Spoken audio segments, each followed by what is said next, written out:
open night, a riddle of shadows where whispers lie. The thorny thigh, the maddening cry, open, I open, I open. I am awake, the serpent shakes.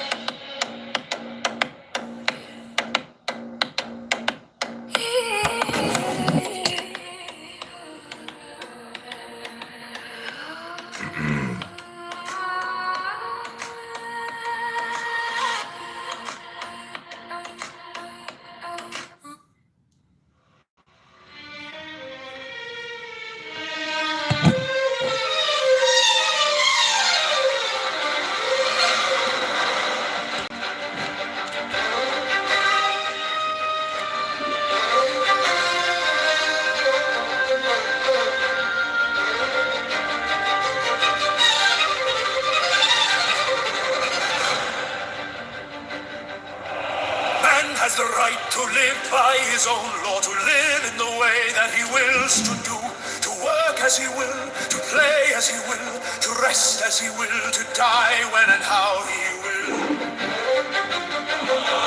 Man has the right to eat what he will, to drink what he will, to dwell where he will, to move as he will on the face of the earth. Man has the right to think what he will, to speak what he will, to write what he will, to draw, paint, carve, etch, mold, build as he will, to dress as he will.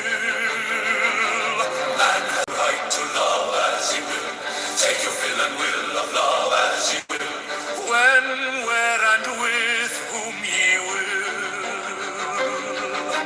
Man has the right to kill those who with what these right to slaves shall serve.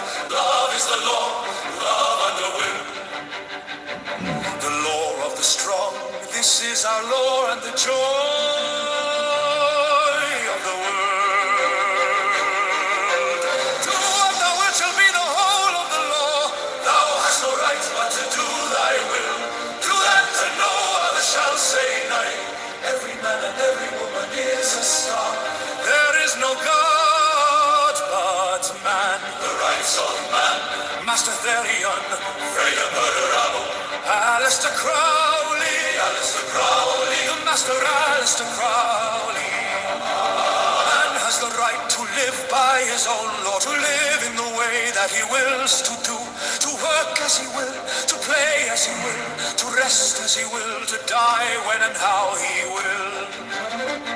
Man has the right to eat what he will, to drink what he will, to dwell where he will, to move as he will on the face of the earth. Man has the right to think what he will, to speak what he will, to write what he will, to draw, paint, carve, etch, mold, build as he will, to dress as he will. Man has the right to love as he will, take your fill and will of love as he will, when, where, and with whom he will. Man has the right to kill those who with what these rights slaves shall serve. Love is the law, love and the will. The law of the strong, this is our law and the joy of the world. Do what thou wilt shall be the whole of the law. Thou hast no right but to do thy will. Do that and no other shall say nay. Every man and every woman is a star. There is no God but man. The rights of man. Master Therion, Freya Murderable, Alistair Crowley, the Master Alistair Crowley.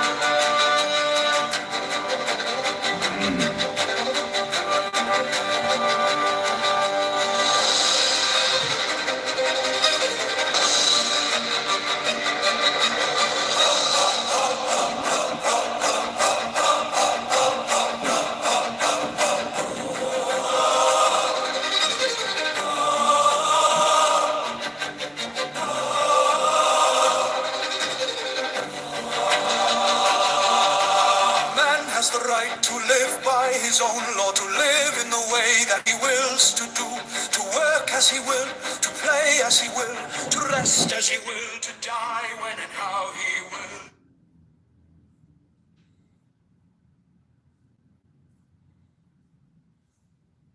Happened between 1995 and 04. And so the Trump, everything with Trump, with Virginia Guthrie, with Mar-a-Lago, that actually happened prior to 2004. And it is correct that the 08 sweetheart deal is what comes back in 2018, 19 is he's reconvicted for. But it is, most of this stuff happens between 95 and 04.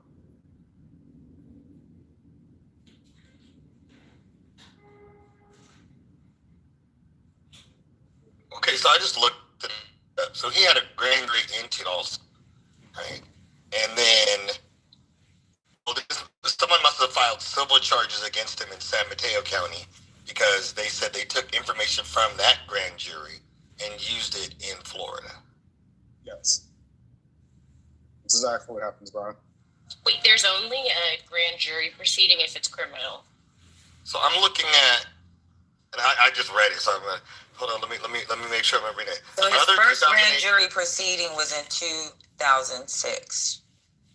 After years of all the shit that he was doing, it wasn't until 2006. That's when it became, or it was being criminal the whole time. Yeah, and let me reread. I read that wrong. It was other 2008 grand jury activity included reports from the San Mateo County civil grand jury. No, it says civil grand jury. I did read it right.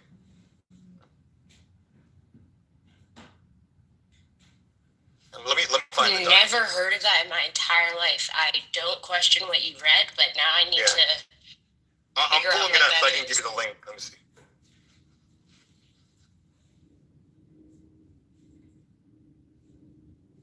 It's still a criminal, like. Bro, Epstein's a fucking pedophile. That's terrible.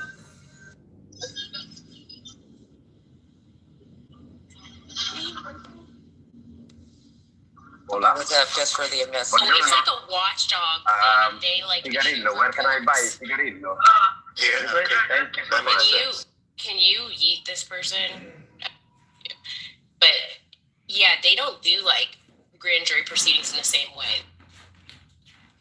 But they're the ones that actually, aren't they the ones that like, they like do investigations. Yeah. They're the ones that like go to visit jails, like look at conditions of different like county and city run stuff. Don't see how that would have anything to do with Epstein though. But yeah, because he doesn't work. Weird. He's not a government worker. Because a lot of times they use that for government, right? Government employees, the government as a whole, right? No, you're absolutely right. Yeah, it's an intra-governmental watchdog. I've never heard of the San Mateo one, so now I'm like, no. And if anybody doesn't know, it's basically South San Francisco in San Mateo. Yeah, it's discussed the birthright citizenship.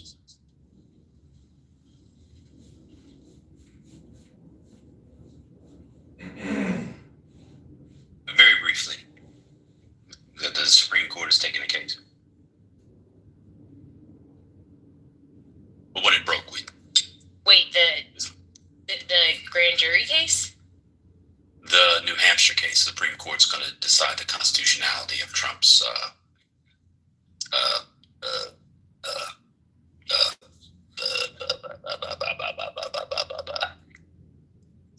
executive order. So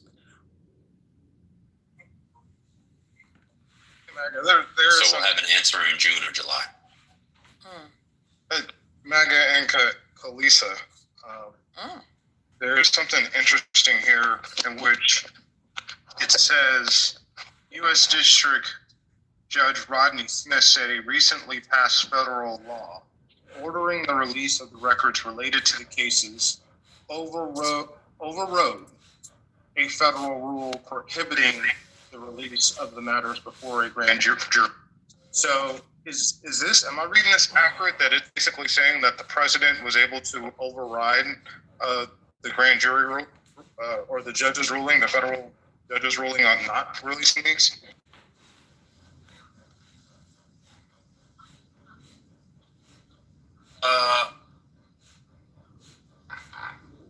He didn't have to do it. I don't think he had to do it. But I guess he said that they want to see it, so he let them see it. But I don't think he was, because the government filed a motion in the court, so he could have ruled against them. Where's my headphones? Over there. Oh, here you go. Thanks to the sticky phone. First lady helping you.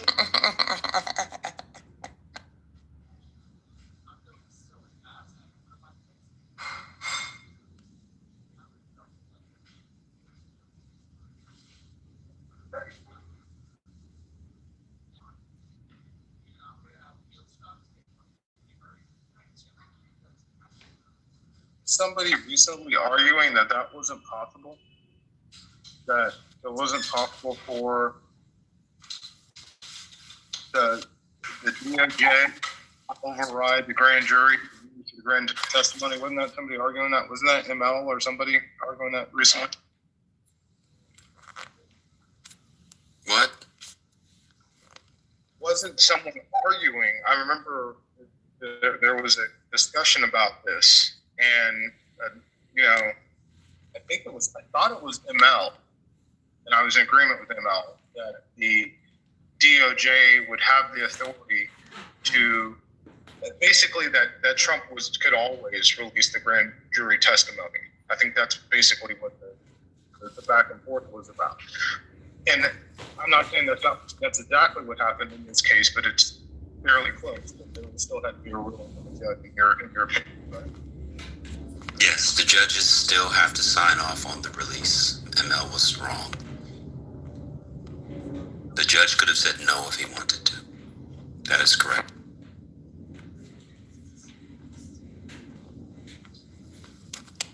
That's why they filed the motion in court.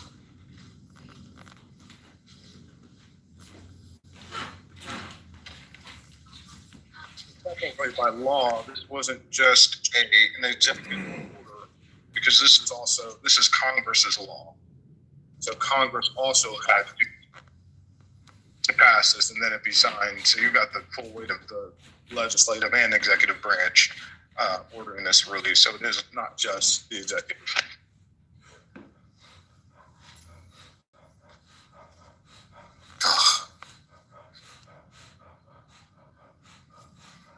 Outside.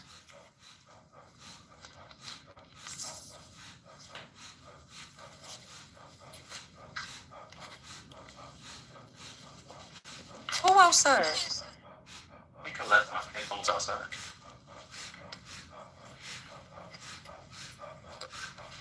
Okay, good. MAGA, what prompted the release of the grand jury proceedings, though? Because that's like not normal course of business. There has to be something I think the DOJ filed a motion. After they passed the law, I believe there was a motion filed. I haven't read the order. It's on my computer. I just saw the order. It's very short. It's only 2 pages. Huh? What law? The release of the Epstein. Girl, where you been at? You got to get out of IGB. Yeah, you don't know that that's exactly what happened. That's exactly what happened. When they passed the law, Bondi re-requested it. The first time, the law gave her proximity gave her the authority to go back and re-request it. I thought she was the one withholding the evidence. What the fuck is going on? She was withholding the evidence, but when Congress ordered signed off on the release and sent it to the president, forcing his hand to sign it, it had to happen. I mean, they released Watergate. I mean, he could have pocket vetoed it. It didn't necessarily have to happen. Politically, he had. They're probably trying to do it for transparency. Because remember, like with Watergate, that shouldn't have been released, and released it because I don't know. Yeah, because national. Yeah. 9/11. 9/11 was a Kalisha, they didn't want. You're right. They didn't want to do this. It wasn't something that the administration wanted to do, but the congressional hand and the public outcry outweighed any more withholding of these documents, and that's why they're being released. So.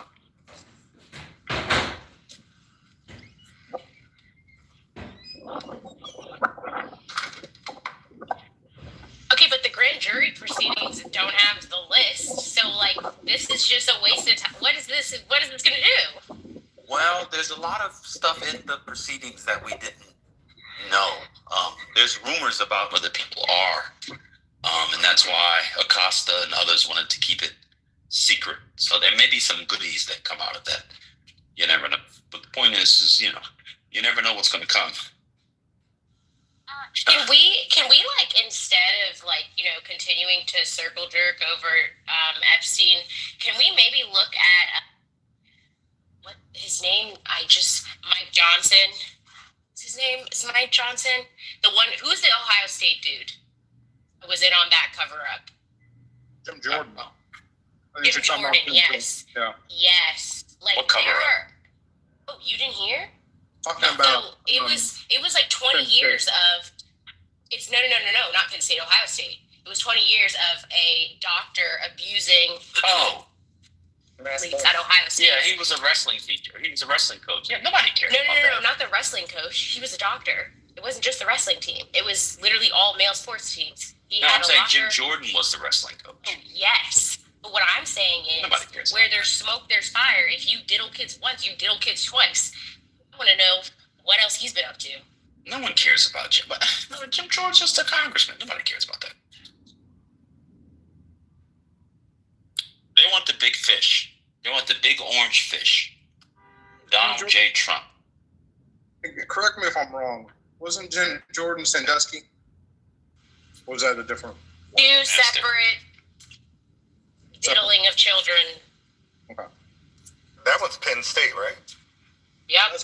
I know that, but I thought that's the one Jim Jordan was involved with. Who was? Okay, because of somebody different. Okay.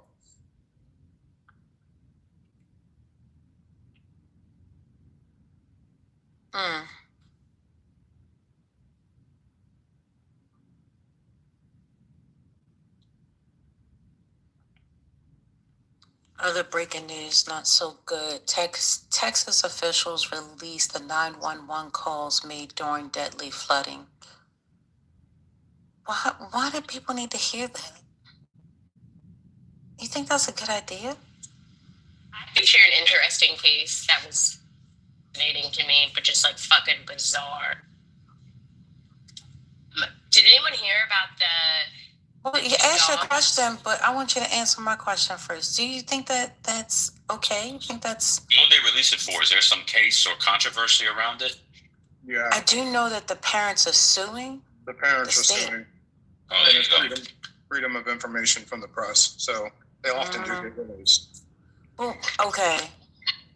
But FEMA dropped the ball. I think FEMA dropped the ball on that one as well. Or I think they were saying that was supposed to go to Texas that didn't. There's definitely some federal involvement in Texas case. But yeah, I think they should drop it and let the people hear how much they fucked up. Those people should not have died. Oh, my heart. I mean, so who's going to get this? Like for court purposes? Okay, cool. But I don't know if I was a parent, I would want to hear that. I just... Carry on. Yeah, I'll just tell you this. The federal officials didn't fuck up. There's probably some culpability with local officials who didn't heed warnings, didn't show up for meetings involving the warnings. But it wasn't it'd be very difficult. I mean, you could talk about after the fact on FEMA. This is talking about the lead up to, and there were multiple warnings from our Weather Services actually did an admirable job in trying about what was the split. Well, do you know what the people were defenses? Defense. I mean, or their claim? Do you know what their claim is? The people who are suing. Yeah. Why are they saying the state is responsible? That local officials didn't.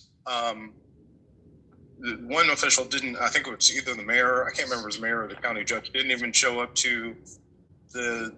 They had like a conference call, and he didn't even show up to it. And so, because this warning wasn't issued to that area, nobody knew how bad what was coming. And so there is going to be some liability there. That's for sure. Okay, thank you.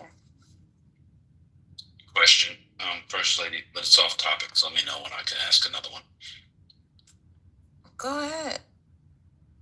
Are you following, or anybody, this Holly Berry, Gavin Newsom menopause stuff? I can't get my head around it. What? I have. It's yes. I don't. What is she so outraged about? I don't get it. I know he vetoed this bill and he wants them to control for costs, but what is she so upset about? Because in her mind, he met with her and ignored the meeting they had. But unbeknownst to her, the provision is going to be added to the bill of 2026-27. And so, it was just a matter of miscommunication. He reached out to her manager and told her that it was added. And then she just, I want to say, apologized on the back end.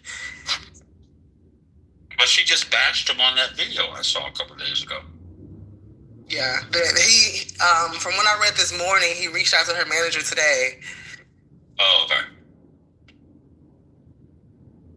So she's against him being president because he vetoed a bill twice on menopause, and yes. all he's asking for is, instead of having the bill with no money on it, to actually lay out the expenditures. And so because of that, he shouldn't be president. Like, what are we doing? Correct.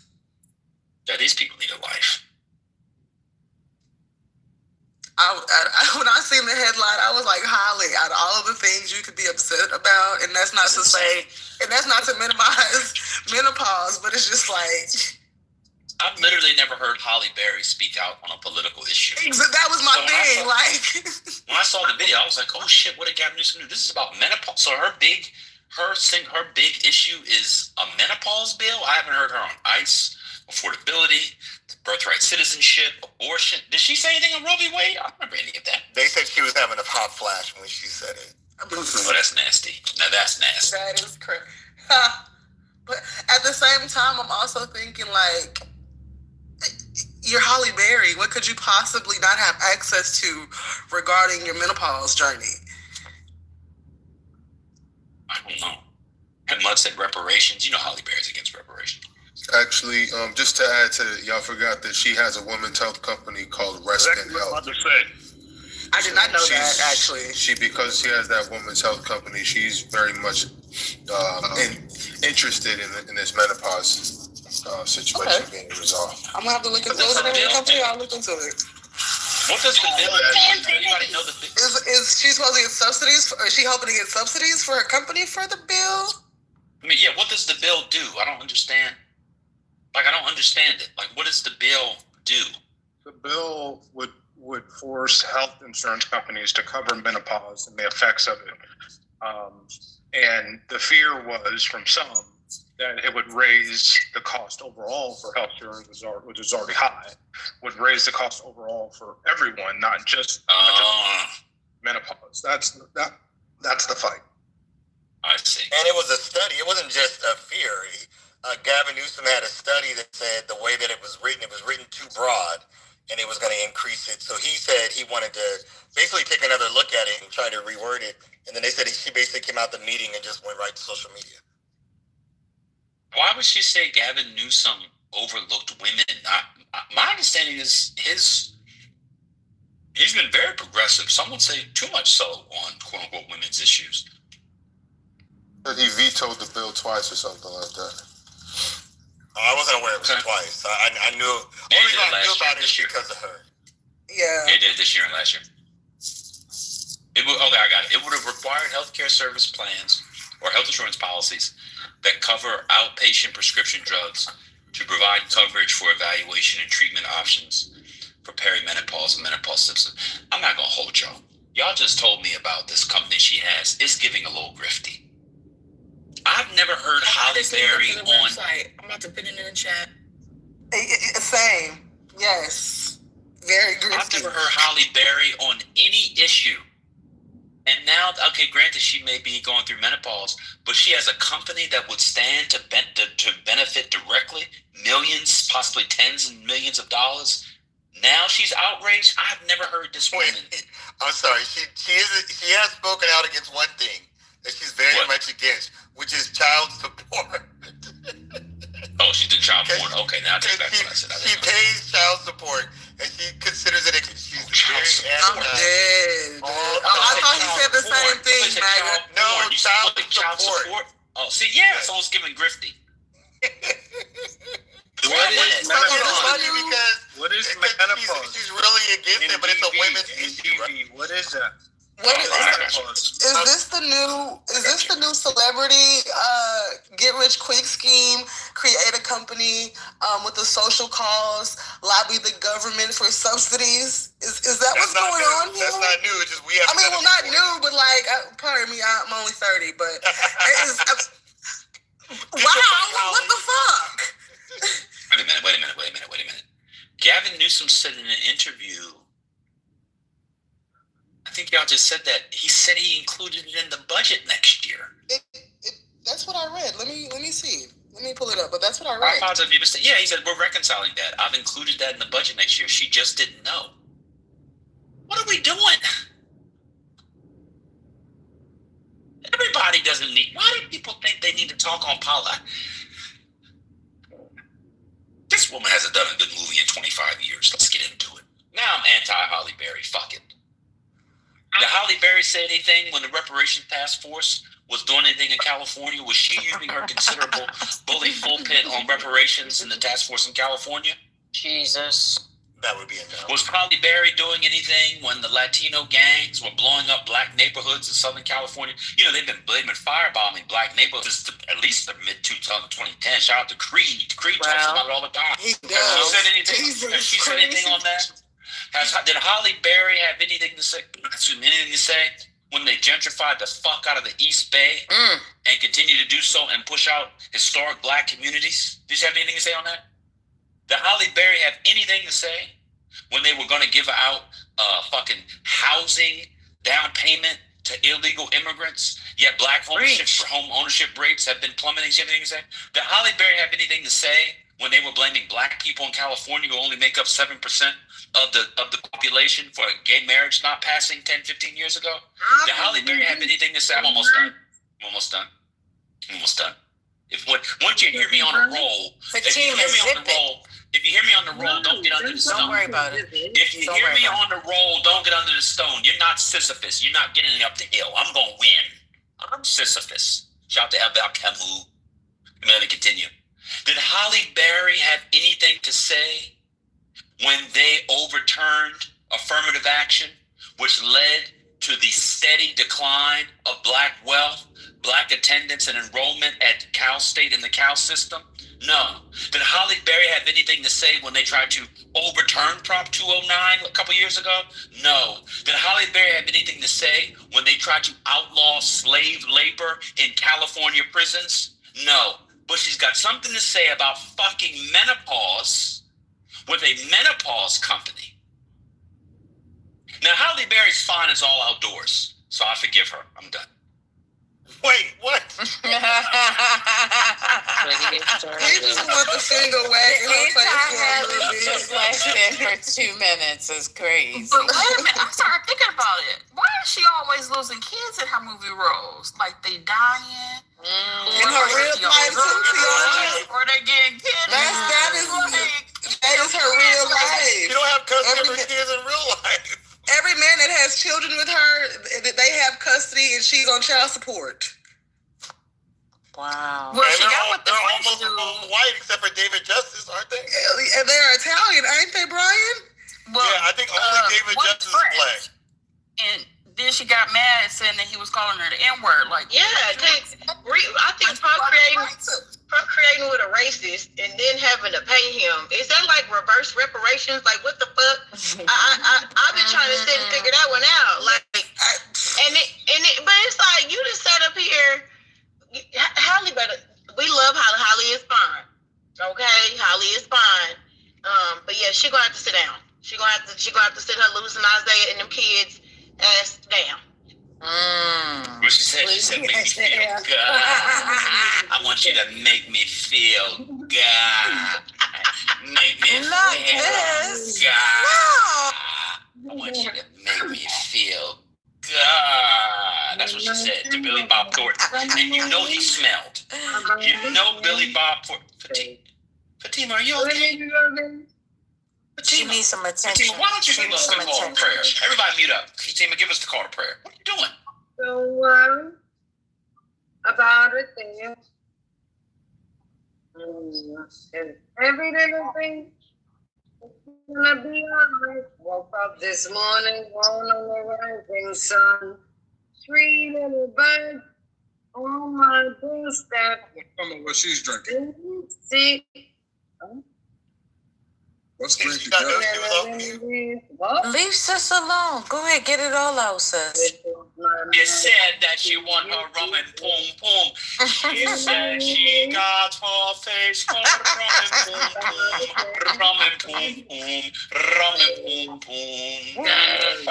He's with her girl backyard. It's rum and pum pum. Rum and pum pum. She said she had to go. She said she wanted the injections of sublime directions, the rules in the right tie, trying to get the funk in the right. She wanted rum and pum pum. That's what she said. She said she was back at yard. She said she was back at yard. She said, no, you can call me now for your free reading. That's what she said. She said she was reading the Gleaner. She was reading the Gleaner. You do not belong to my language. She was always reading the You Gleaner. do not belong to my language. Are you white? I'm not. I'm back at yard. I'm as white as Farrakhan. I'm as white as Farrakhan. She coming with the fun. I'm as white as Farrakhan. Daddy, I'm a Sephardic Jew from Jamaica. I did my bar mitzvah in Kingston. Instead of Manischewitz, we had rum punch. We're a Jamaican Jew. We eat the rum punch. We no drink the Manischewitz. We drink the rum punch.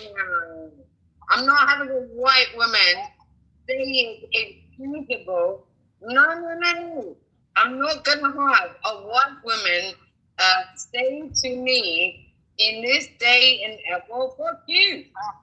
Are you a white woman, right? And you are trying to say to me that you're going to spread. You're about to spread what? That's not right. She is drunk as shit. No.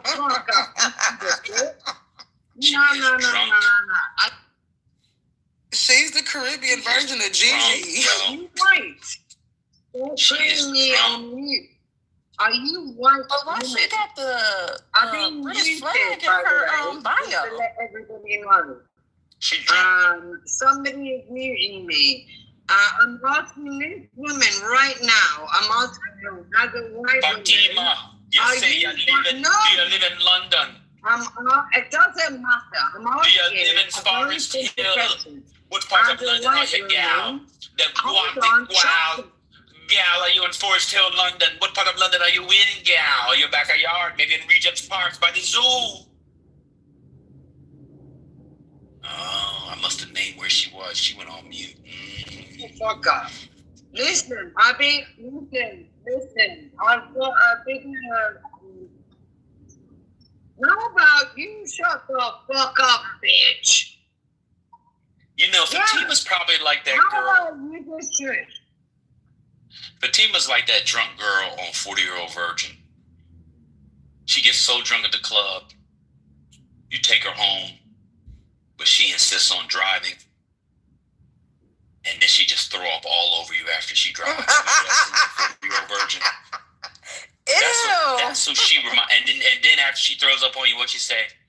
I'll still have sex with you if you want. That's Fatima. That's I can tell by the type of drunk she is. I can tell by the type of drunk. She had that like cotton candy, pink bubblegum throw up all over Steve. Oh, please. Remember that? Remember that scene? And you remember the song that was playing? Get Your Freak On by Missy Elliott. That's Fatima. That's her. Yo, please.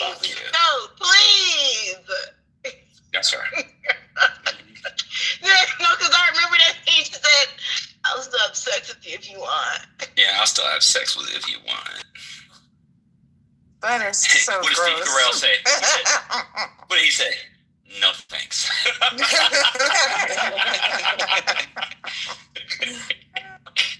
No, thanks. That's Fatima. Fatima get you in the back of one of them old school London cabs. She been thrown up all over the back. You want to come up? You want to come upstairs? I've got a flat in Forest Hills. Let me just clean up a little bit, and I'll clean up. I'll come upstairs. Just give me about 5-10 minutes. I'll be right with you. That's Fatima. She's drunk as fuck.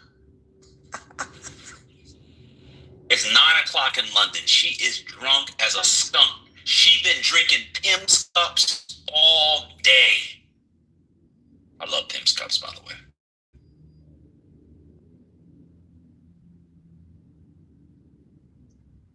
I don't know how do we, First Lady, how do we attract, you got neoliberal shill talking, Patty talking, people that know stuff. How do we attract the drunkards and the illiterates every day? Because we don't discriminate. But what is their interest in us? To learn. But he was schooling me earlier. He told me that county prosecutors have more power than the Supreme Court. Right. But he came to learn, but he saw that he was the smartest. So then he had to begin to teach. Mm-hmm. That's fair. Yeah, that's what happened. Yeah. Fatima, she crashed. He said his brain doesn't look like his PTR. That was wild. His brain does not look like his PTR. I looked at his PTR. His brain looks just like his PTR. But I gotta tell y'all, that was a skit, okay? It was all a joke. The guy was just playing. Thank you. I hope so. Go ahead, Fatima. Do you think? Oh, is she back? Never mind. Yeah, she's back. Yeah, let her do it. She gotta get it out. She'll throw up when she's done. She's one of those people that throws up in the bathroom. Stop. She's one of those people. She's one of those people that get drunk. They throw up in the bathroom, and instead of going into the bed because the floor is cold and comfortable, they just sleep right on the bathroom floor.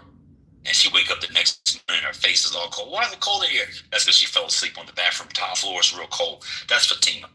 Just gin and food and vomit everywhere in the bathroom. She got to spend the next day cleaning it up. But it's all sticky. This is turning my stomach. stomach. For 12 hours. Yeah, she's one of them drunks. You're rain grapefruit will get you, man. That's that gin. In the UK, they like gin. That's Tangerine. Come here, sir. I like gin too. I like gin too. Oh, here comes, boy, I tell you, what's that song? The freaks come out at night. Leave my Sue alone. Oh, what happened to Fatima? I thought she was coming back. I said gin and reminded her she had a martini waiting on her kitchen counter. She had to go get it. I gotta save you from this. Thank you, sir. Thank you. You're welcome. Go. You are just too funny right now. Goat died. Oh, I'm sorry. Do you smoke cigarettes? No, Mega, I don't. Okay. But thank you for asking. Are you recently cold? Did you recently have a cold or a flu or a virus? Actually, Mega, this is my voice. It's been my voice since I was born. Well, that certainly wasn't your voice when you were born. I certainly Actually, this has been my voice since I was a baby. You sound like this, a grown woman who smokes 2 packs a day and drinks martinis since you were a baby. Well, like I said, I don't smoke. Actually, and I haven't had a martini in a while. But it does sound really good right now. So I'm asking. What I'm asking you is, were you recently ill? No. Okay. But thanks for asking. What have you been eating? Nothing. I know you're going to keep trying, but it isn't working. No. I'm asking. Let me tell you why I'm asking. I hear a lot of mucus in your voice. Oh, I'm coming down with a sinus infection. You're right. That's what I was asking. But this is my voice. You're not going to change the tone of my voice. I'm not talking about the tone. Okay. And the raspiness is always the same. I'm not sure what you're... You sound like you're from the valley, Zoo. Sound good. Thanks, Trent. You know where it is. Yeah, don't let me talk about you. Thank you.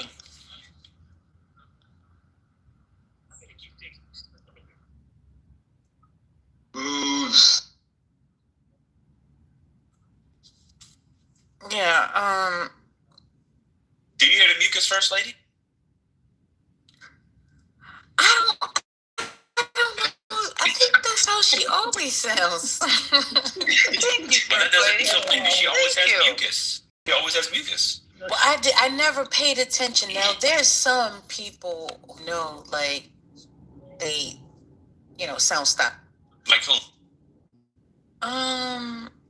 He used to, he doesn't come here anymore, but, he always sounded like that. But What's his name? I don't call people's names.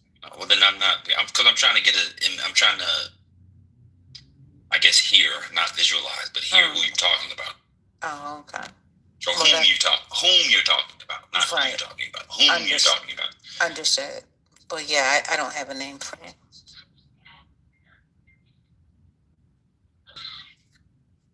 Trent said PhD. You think PhD sound like he stuffed up? Yeah, or got a box of chicken in his mouth. As one of the two. That was a low blow. That's my boy. I can say that. He's lost some weight too. Shout out to my boy who's lost. I think he's dropped 60 pounds. It looks good. Looking wild. Go down there to Jamaica and find him one. So Trent, do you drink Jack Daniels? Hey, what's up, brother? Do you drink Jack Daniels? Walker. Do I drink? I mean, I will drink Jack Daniels. My drug of choice is Johnny Walker. Did you know a black man invented the formula for Jack Daniels? You talking about Uncle Nearest? Yeah, you know about it. Okay. I just found out about it. All right. Tell us, Celeste.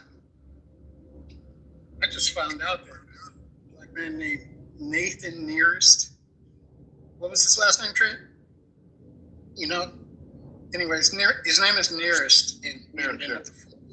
Yeah, for Jack Daniels. I think their family has its own whiskey now that has his formula that they're selling, and they made some kind of arrangement for it. But well, the Jack Daniels descendants paid up. Is that what happened, Brian? Yeah, she started from there. She's going through a lot of strife though, because they had a major financial issue. Somebody internally screwed them up, but it seems like she's coming out of it now. But yeah, they're probably one of the strongest black-owned liquor brands that I'm aware of. Okay. In fact, I'm buying a bottle of Uncle Nearest for. Yeah. I'll support him too. I'm gonna give it to somebody who drinks it. Oh no, I've been drinking it for a while. I actually like it better than Jack. To be honest, I mean it's really pretty close, but it's a little bit smoother for my taste.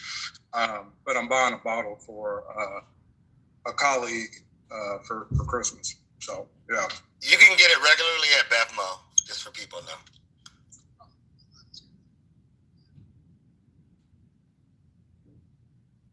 See Doug on the stage. Doug, what's up with the PTR?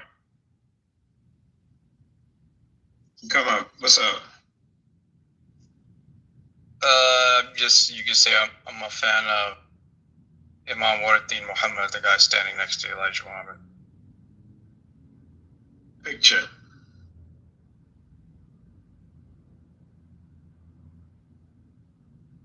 What's that? Who's the guy in the picture? Guy in the picture hanging on the wall. That's the man that. Wallace, yeah, that's WD Muhammad, Master Farhad Muhammad. He's the founder of the Nation of Islam, Divine. Yeah, I know. I'm seeing if he know. I don't know why he got that picture on the wall.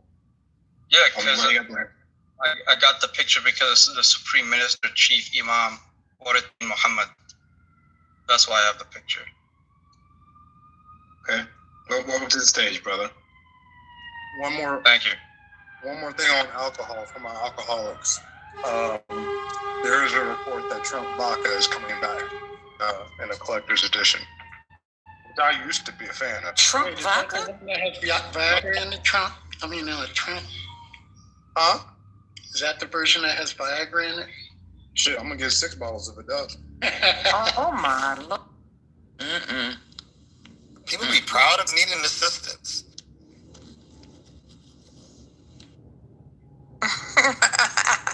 As much as Trump drink.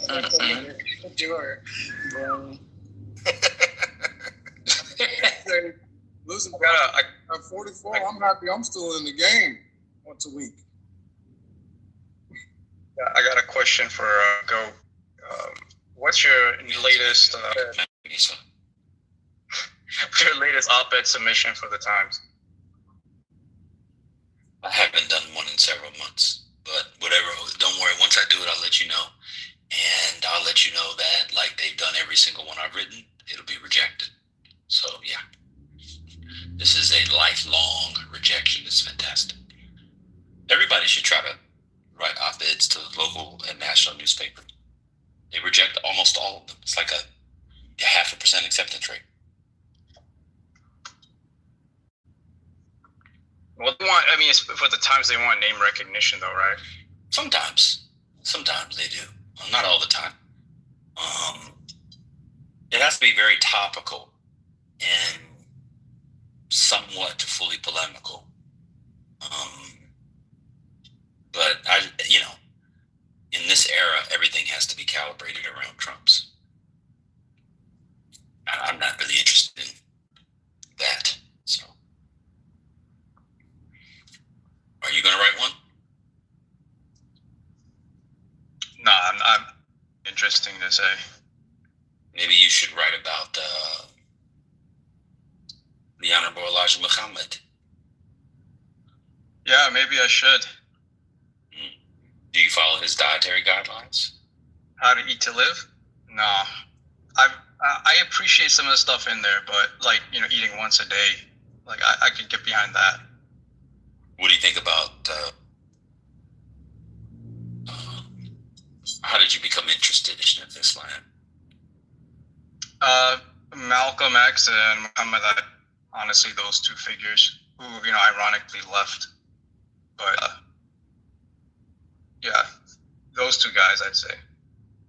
What was your interest in Malcolm X?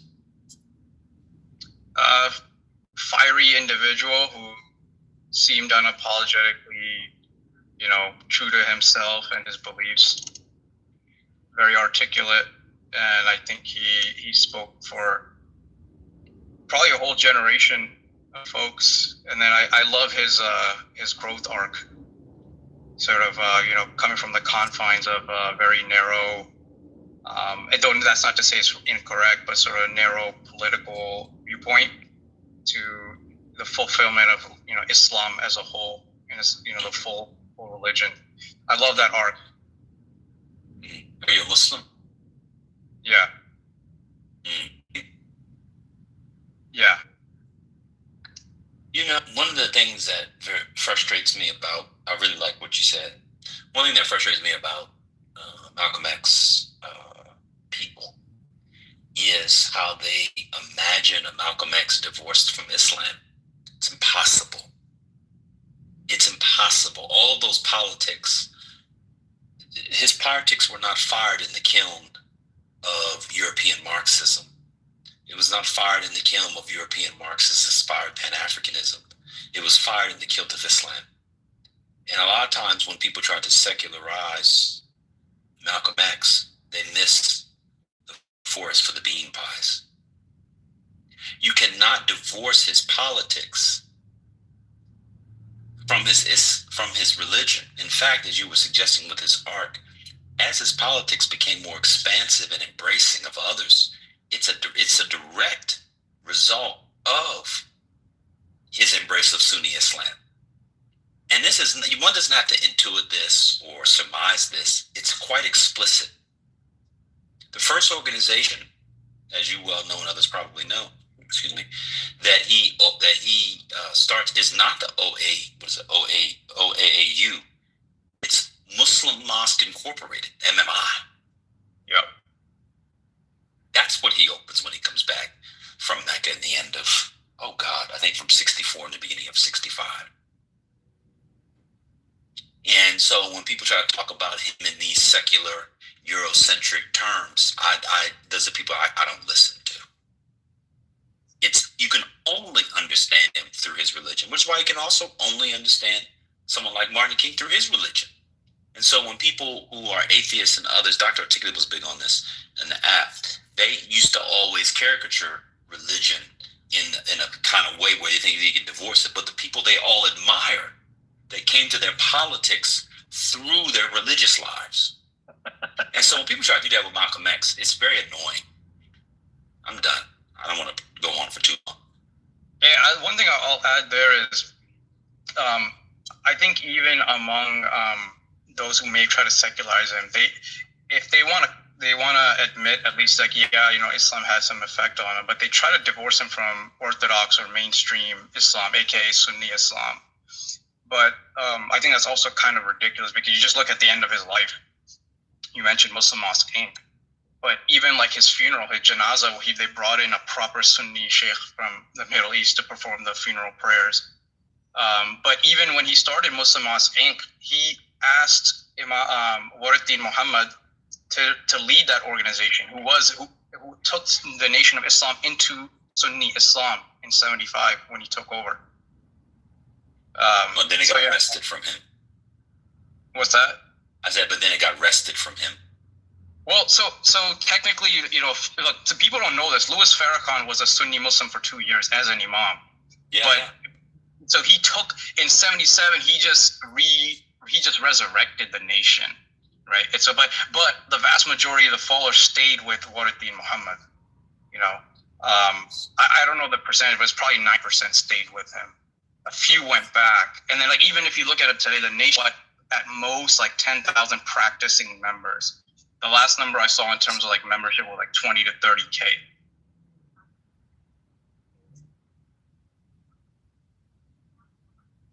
And the Imam Waruddin. Go ahead. The last thing, and then the Imam Waruddin Muhammad community is probably in the millions. I mean, they practically run Philly. It's not in the millions. That's crazy. The millions? No. Wait, hold on. Yeah, yes. Okay. Maybe since then there have been maybe millions that came through, but not millions now. No, maybe overall they've got to a million people, but I would say the majority of black, like descendant of slaves, black American. I'm not talking about the Nigerian who came here 20 years ago, but like the descendant, like those black Muslims in America, the vast majority of them are from the lineage, the spiritual lineage of Imam Waruddin Muhammad. Oh, that's an interesting point. I'd be interested in reading about that. That's kind of interesting. Yeah, because it's almost certainly the case that most Black American Muslims are not, in fact, in the nation. That's probably correct, right? Yes. By a mile. It's not even close. It's probably, and I'm making these numbers up, but if I check, it's probably over 95% are not in the nation. Again, the nation is like at most, I'm telling you, they're like 10,000 like active members. Yeah, it's under 50,000 for sure. Active and sort of lapsed. That's for sure. But there is a history of Black Americans becoming Sunni Muslims.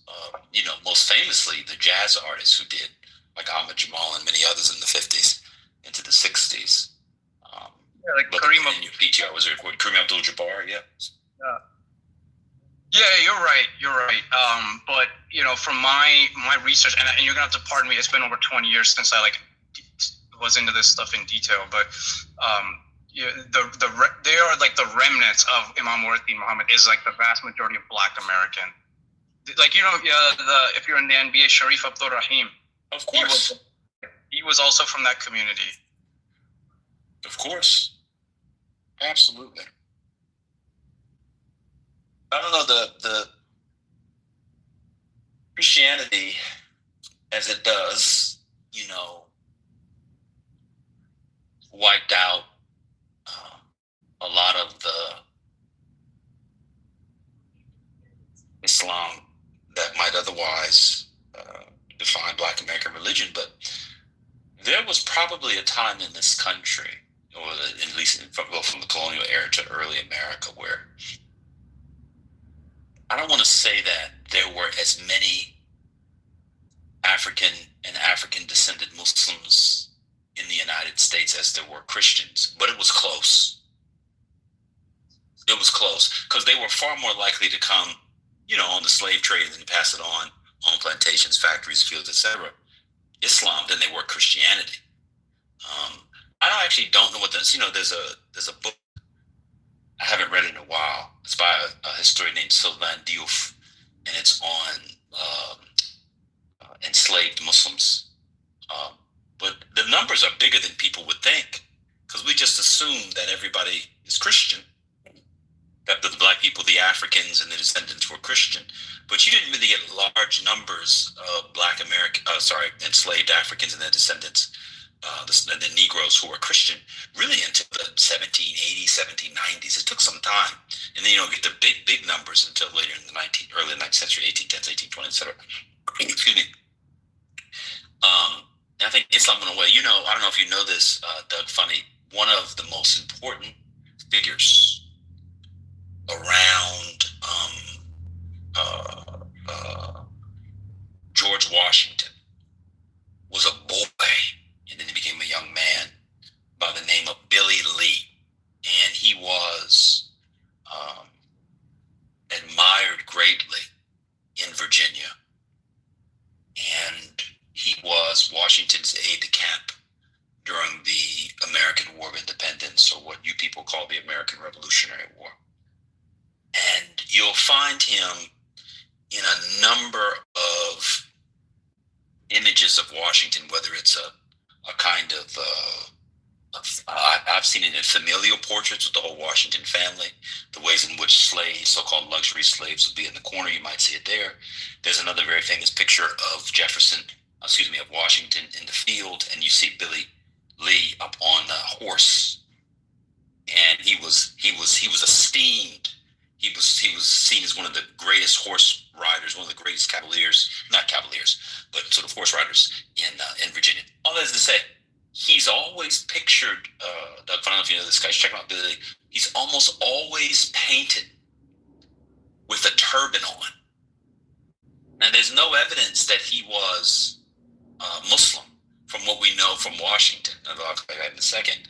But it's almost certain that he descended as an enslaved person from persons who were Muslim in West Africa. So the point is George Washington's number one guy, his sidekick, who he did free at slavery. Remember, George Washington didn't free all of his slaves when he died in 1799, but the he did free was most likely an enslaved African or descendant of an enslaved African who was a Muslim.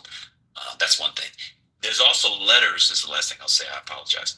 There's also letters of Washington and other slaveholders in Virginia talking about their religious preferences for their enslaved persons who they would import, and then their effect on plantations. And they talk a lot about whether or not they should have Christians or heathens, as they might have called them, or what the term at the time was, Mohammedans, which meant Muslims. Sorry, I talked about 4 minutes there. I apologize. I'm done speaking.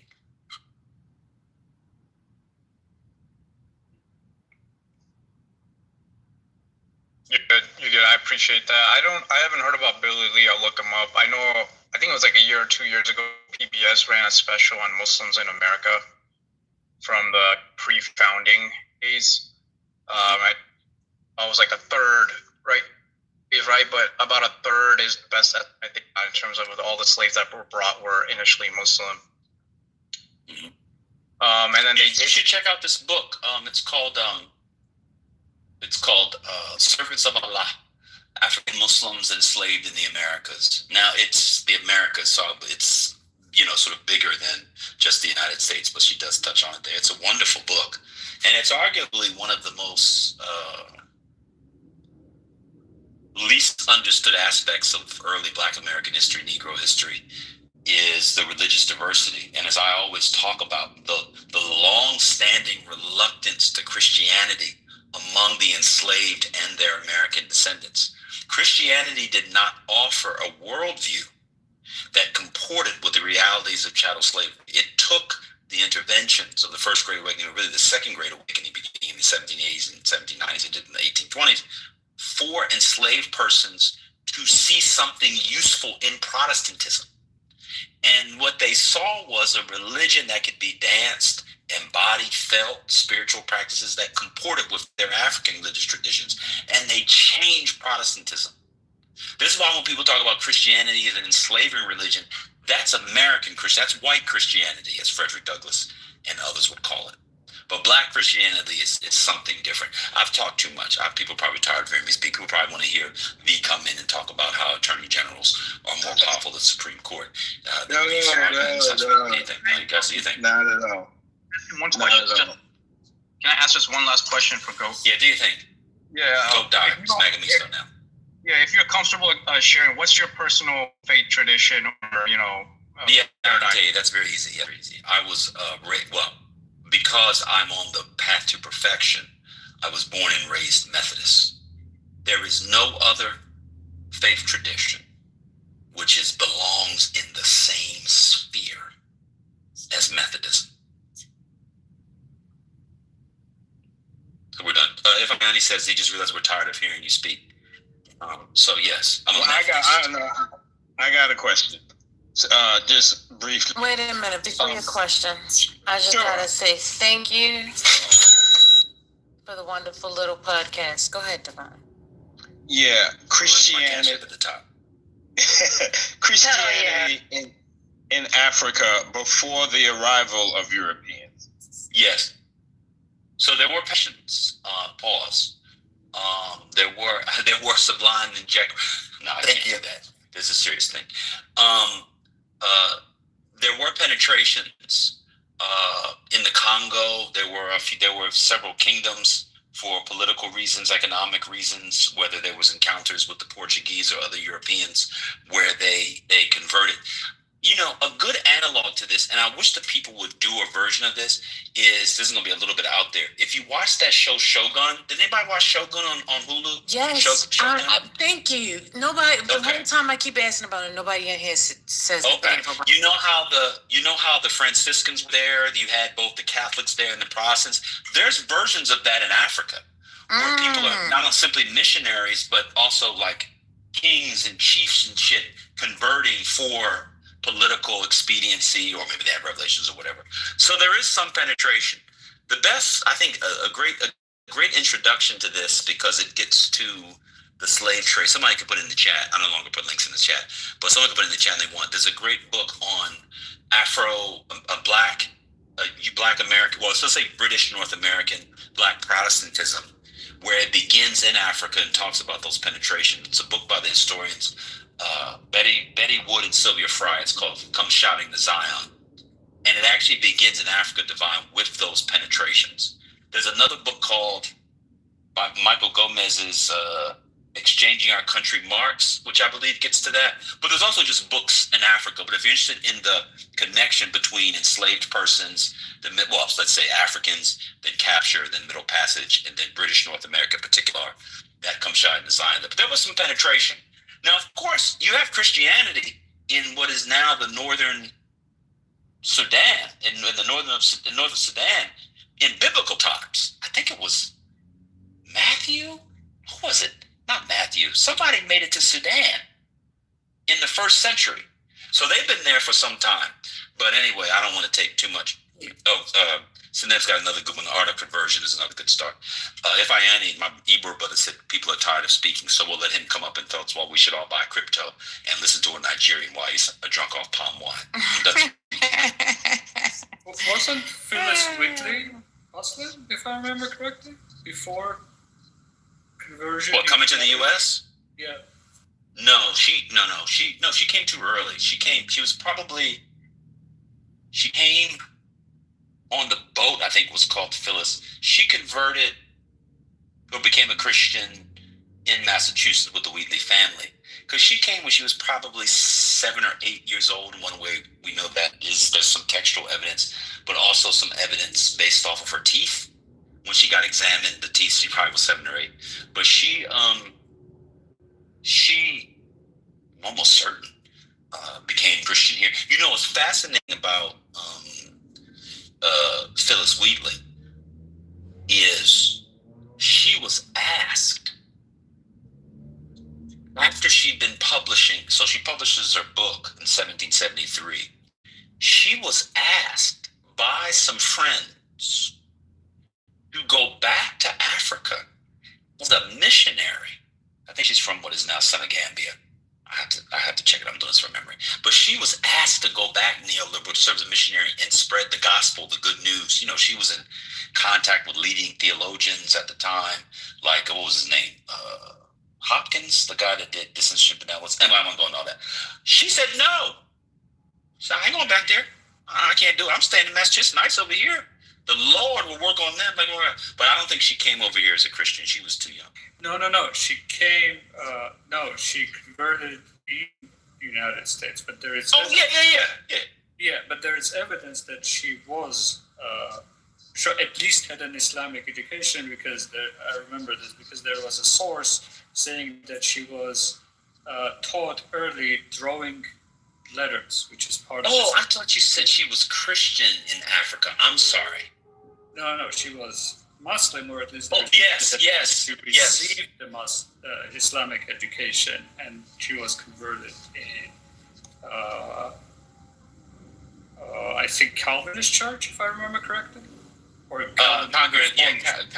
Calvinist Congregationalist, and yes, there is, based off of her literacy. That's one way we know a lot too. How we track whether or not enslaved persons and their descendants were Muslim or were around Muslims because of their literacy. That's it. There's a biography on her that came out a couple years ago. It's not great, although it was much ballyhooed. It's called by David Waldstreicher. He talks about it a little bit. She was almost certainly Fulani. Phyllis Wheatley is almost certainly Fulani. So that would explain that. Yeah.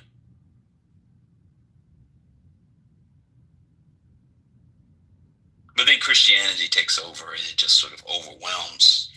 There are actually some weird kind of Christian Muslim syncretisms along with traditional African religions too in the New World, in the United States, but also in parts of the Caribbean. Well, not really parts of the Caribbean, but I know the United States better. But in what became the United States, these weird kind of mixing and matching of the African traditional religions, Islam, and Christianity as well. It's kind of a mess. Very interesting stuff. But anyway, anybody else can speak. I've spoken enough. You guys can talk about Donald Trump and the double tap.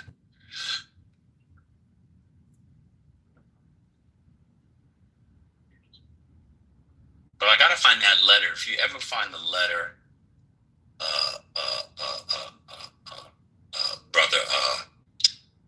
brother neoliberal, it's fascinating. There's a letter. Let me see if I can find it. A letter from Wheatley about not going back to Africa, because she has a very famous poem about her conversion that a lot of people see as not being on code. You know that poem, neoliberal? No. It's called "On Being Brought from Africa to America." I definitely read it, but this was I read this in a book. I don't know if you recommended this book of Black Enlightenment. It's 2023 book. And I read it from there, and the discussion, let me open it. I found the source for it. Let me put it in the chat on the supposed Islamic education. But I haven't had yet time to go through the writings. Did you like Black Enlightenment? Yes, I did. Yeah, I did too. I liked it too. find the letter from Wheatley when she refused. It wasn't. I don't have my collection of Wheatley in this office where I from Wheatley refusing to be a missionary to Africa. Yeah, 1774, Phyllis Wheatley refused John Thornton's offer to become a missionary in Africa, citing practical reasons like unfamiliarity with local languages and her own perceived inadequacies compared to male missionaries, but also desires to remain in America and establish her own path, turning down the mission, partly because it involved marrying a stranger and becoming independent. This is an AI overview. This is also only partly true. She also cited her connection to the Wheatleys for not wanting to go. Now, what's fascinating about this is, I've thought about this. This is in 1774. We don't know what Wheatley's status was in 1774. I wonder what Sineb thinks. Sineb, put it in the chat what you think, brother. Wheatley might have been free in 1774. Scholars do not know when Phyllis Wheatley became free. Because, remember, she goes to London to publish poems. That's 1773. And this is after Somerset. But then she has these connections and obligations to the Wheatley family, so she comes back. It's very, very complicated. So I don't know what the sister was. I do know she was free later in life. And when she married the black men, all the white people turned on her and stopped supporting her. And that's the story of this country. You support a black man, they throw you out, and you in a pauper's grave. Phyllis Wheatley married that brother Peters, Phyllis Wheatley Peters. She was the leading literary star of the Anglo-American world for 5 to 10 years. Once she became free and decided to have a black family, they threw her to the dogs, as the South Africans would say. Shout out to Jane Coetzee, the great Nobel Prize winner. Love Coetzee. To the dogs. You know who probably would agree with that decision? Chandra Rhimes. I'm done speaking. They threw her to the dogs. She was part of the Huntington Connection. She was in London. She got the poem. She wrote famous poems to the Earl of Dartmouth. That's a fantastic poem. She wrote to the Boys of Cambridge. Her poem to the Boys of Cambridge is very funny, which is Harvard. She said, y'all too loud. Y'all supposed to be studying. You're playing around too much. Of course, the very famous poems to George Washington. Elegies, all the white ladies in town wanted her to do elegies. A little baby died from diphtheria, typhoid, whatever it was. They bring in little Phyllis to do a poem. She'd give you a poem. She puts a book together, subscription services. Susanna Wheatley, I forget, there's a John Wheatley, all them making all this money. She styles herself as an Augustan poet in the tradition of Alexander Pope from 80 years before. But of course reaches out to, what's his name? Menicius, I believe, was the old Roman patriot. So she's also neoclassical. And she marries it. We don't know when she's free, and they turn her out to the dogs. She was buried in an unmarked grave. Unbelievable. Absolutely unbelievable. But anyway, you people can get back to do your thing. Nobody wants to hear about Phyllis Wheatley and early Christianity. Like, I'm gonna tell you this: you're gonna make me cancel my Great Courses subscription. Your Great what subscription? My Great Courses subscription. My PBS. You don't know Great Courses? Okay, you need to. No, I thought you said Great Horses. I'm sorry. Yeah, no, it's my Great Courses subscription. No. I feel like I learned something, and I'll be dead honest. I don't know everything that you're talking about, but it sounds very interesting. I know the others can follow you. They're much more intelligent than I am on these matters. But your flow is beautiful. Well, you know that Phyllis Wheatley is probably the most famous Negro of early America. And I don't know if we can call it Negro. I guess at some point she became Negro. She was probably born in the Gambia. But I guess we could call it Negro. And, you know, there's a whole community of Negroes in Boston, early Boston, this revolutionary era. And one of the things that's fascinating is you get a real look at the revolution from a different perspectives and worldviews and says in years. And once you get into Wheatley, she's interesting. You start to learn about other, Lemuel Haynes, Prince Hall. It's all these black Boston. Eventually, you'll get to Mariah Stewart and David Walker, but they're a little bit later. Walker doesn't get to, but in this revolutionary period of the 70s and 80s, and you start, there's this very famous petition that these 8 men, some were still enslaved, some were formerly enslaved, they sent to the Massachusetts Assembly pressing for abolition. It was the first major abolitionist petition that was sent. Some of them were illiterate, so they signed it with an X. And you said, oh my God, it's not a lot of people, but there was a thriving Negro community, black community in Boston who are right there alongside the John Adams of the world, the Samuel Adams of the world, the Earl of Dartmouth of the world. And so as this world history thing is happening, they're also part of it. They're not ancillary to it, but they're central to it. And so this period for me is very fascinating because it makes us think about, when we think about the founding of the United States, it makes us think about who the actual founders were. Ideas about freedom and liberty and equality and liberalism and all that kind of stuff. These people are contributing and pushing these so-called, the colonists, the white colonists, to think differently about certain kinds of things. It's no accident that Massachusetts is the first of the colonies to get rid of slavery, I think in 1780. People were pressing for that in the 70s, black people. Lemuel Haynes was an indentured servant. He does when he gets out, he does what? He joins the militia. So he's helped. There's a man named Prince Dima. He's a painter who I've become obsessed with recently. He's an enslaved portraitist whose master's Prince Dima. His mother's name was Daphne. His master sent him to London to study with the great portrait masters there. He comes back, is freed. What's he do? He joins the militia. So when people talk about the founders and freedom and equality, there's all these unnamed enslaved persons and formerly enslaved persons who are doing the actual work of putting the meat on the bones of the American project. They're the ones doing the work. Is John Adams doing work? Absolutely. Brianna can sing for him. Work. Work. He's doing the work too. But so is Prince Dima. So is Phyllis Wheatley.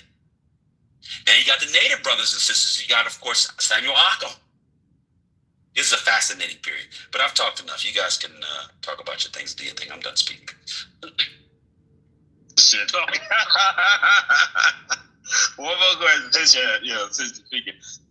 The Prince Hall, you mentioned Prince Hall. What happened to that?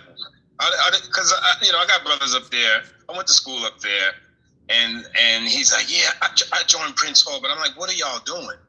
I haven't spoken to him in years. What happened to them? What are they doing? Where are they?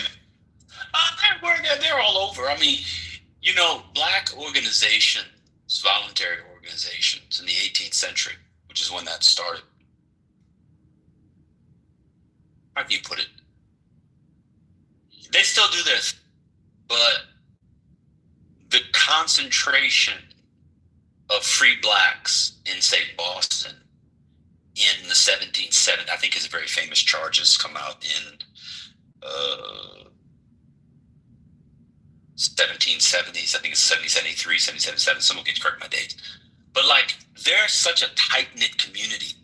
Everything is, so in Boston, for example, everything goes through the lodge. If it doesn't go through the lodge, it goes to the African meeting house where the Baptists were. So part of it is the concentration of persons and a relatively small amount of persons. But as free blacks grew, it became more diffuse. So they do things, more local things than they were then. But it's also the case that black organizations, volunteer, they caught the eye of white people. And so they became surveilled in a particular kind of way, which sort of accidentally probably made them more powerful. So you have, if you read Boston newspapers, they are constantly interested in what the Prince Hall Masons are doing. Why does he want this charter? I think he gets it from either Scottish, I think it's Scottish. Why is he trying to get this charter? What are they doing here? Why are they having these parades? They also had a very public parade in public culture, Divine. So when it was, for example, July 4th, you might celebrate your July 4th over here. The black people do it on July 5th.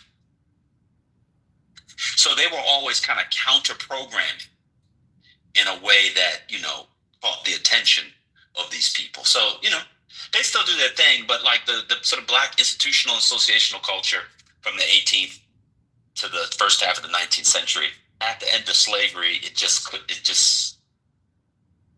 a different shape. It just took a different shape. And also, I'll say, the last thing I'll say is black people today already have a kind of national consciousness. Like, you're black in America, black in America, black in America. In Prince Hall's day, they didn't have that yet.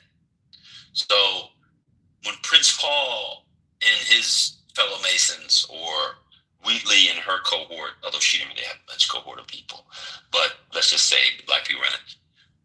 Although she did have some black friends, but mainly she was around white women. Like, they saw themselves as black Bostonians. And so you didn't really have a national consciousness yet, a kind of racial consciousness. So for them, it was sort of hyper-local. We're not hyper-local like they were. So, you know, that's the thing. But yeah, black people didn't start thinking about themselves as a race. Negroes did not start really thinking about themselves and imagining themselves as a race with national outreach really until the 1820s and 1830s. And then it makes sense because it wasn't until 1827 when you get the first black newspaper. It was called Freedom Journal. It was published out of New York.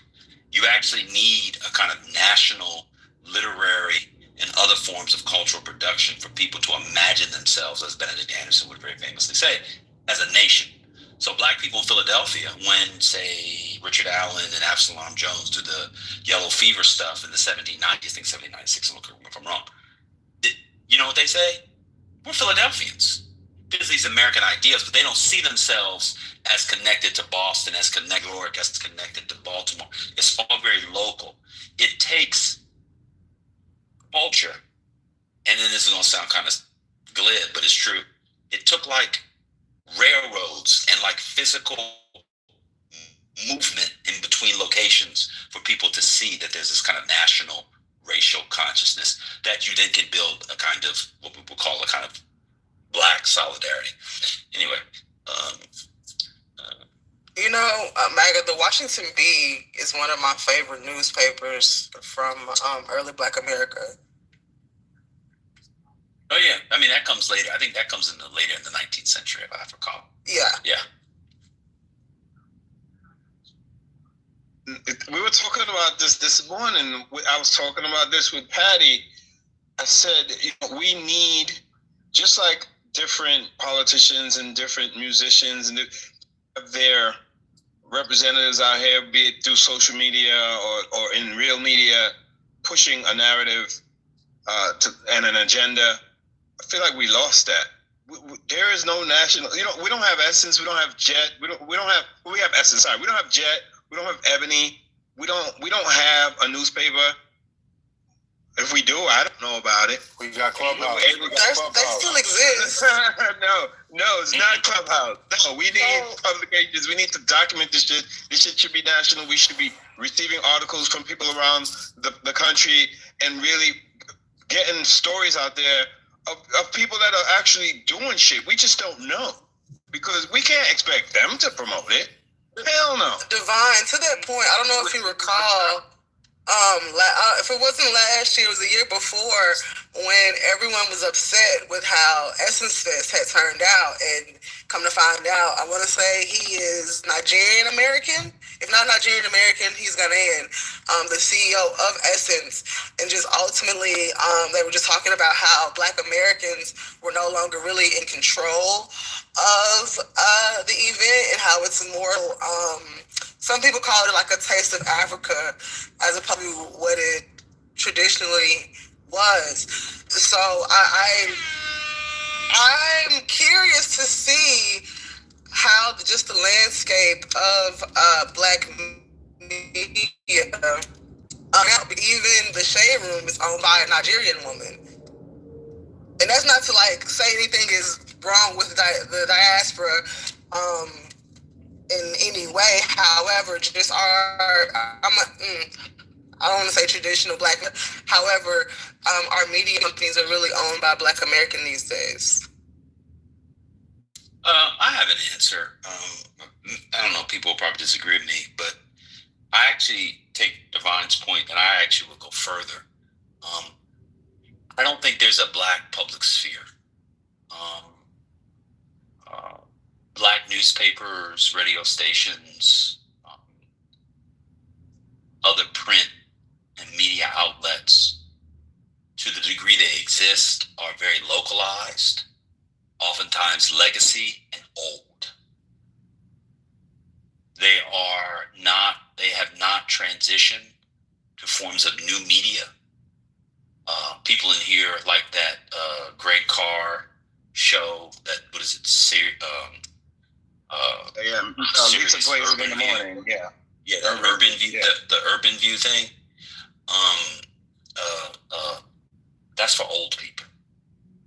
It's a very old model of exchanging, circulating discourse, and it feels like a throwback. And for those who like it, they like throwback stuff, or they're over 45. Just keep it real. 20-year-olds, 22-year-olds are not turning on. 30-year-olds are not turning on Greg Carr's show in the morning like 30-year-olds used to turn on Tom Joyner. Oh, it's the Tom Joyner morning show. Hi, MAGA. And so, hold on, Mackendall, I'm in the middle of something. I'm responding to the, okay. So wasn't really the lack of a public sphere. This is something, there's a great essay on this that Michael Dawson wrote on Black publics and publics back in the 90s, and he already saw it was coming. But here's the biggest problem, Divine, and I mean, Zorna Hurston said this would happen, and she's probably right. With something like Jim Crow, this is also Kenneth Warren's argument, I guess I agree with him too. There's nothing Negroes together. Negroes, and maybe this is true of, well, let's say at least Negroes, without the structure of oppression that was Jim Crow, or without it, they see no need to support, patronize,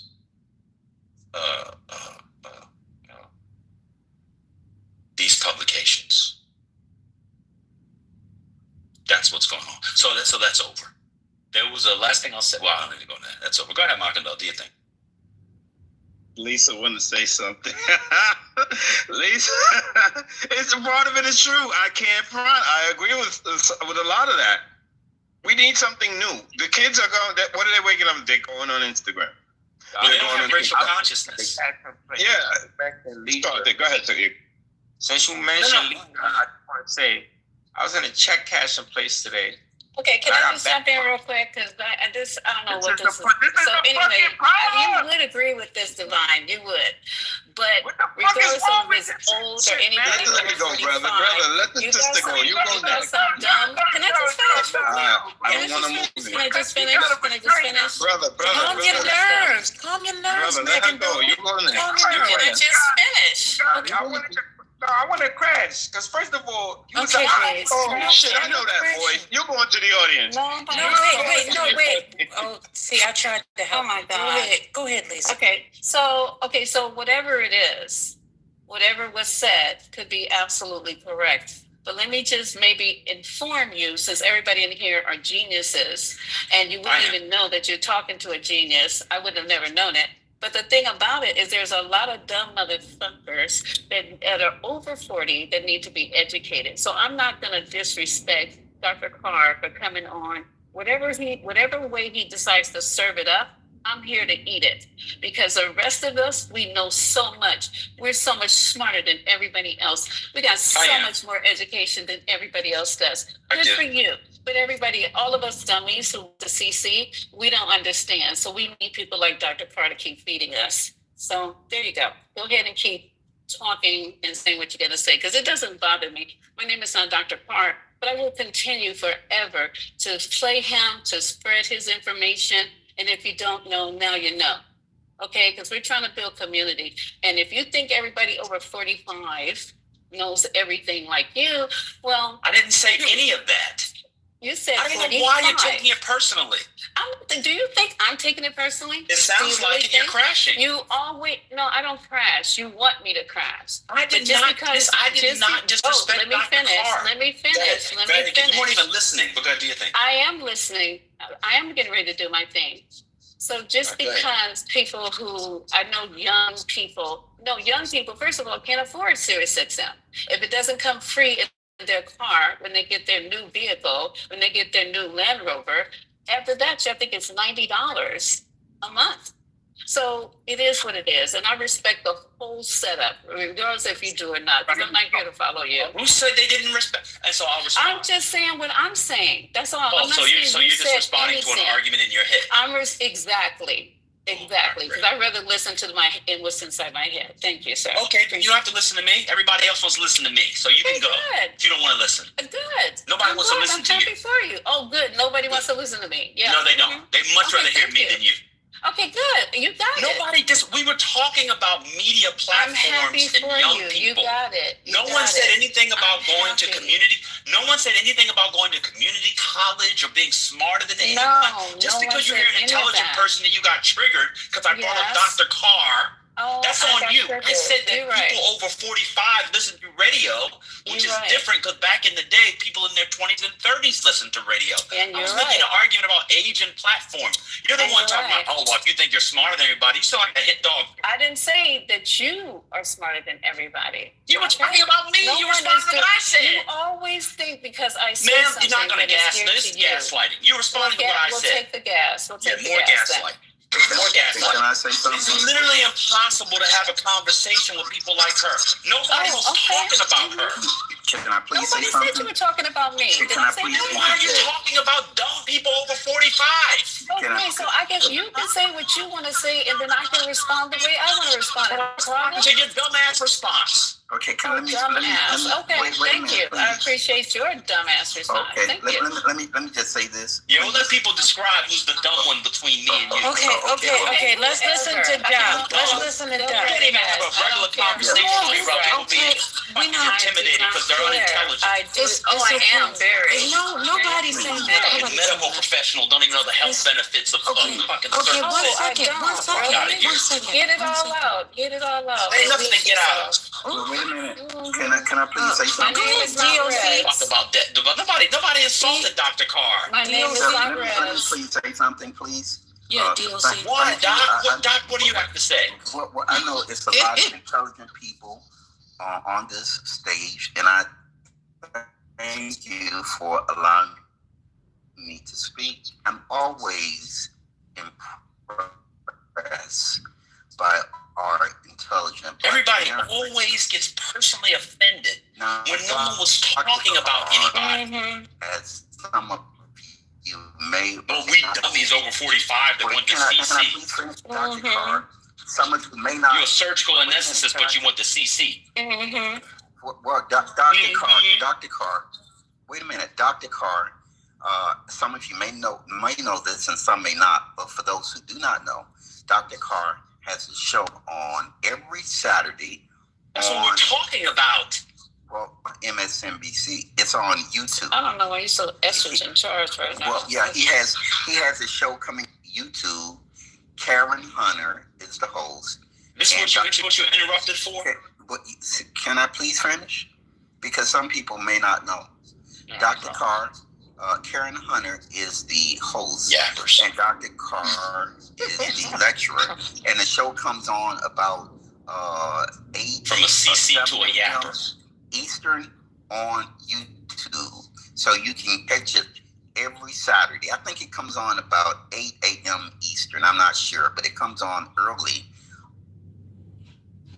in the morning every Saturday.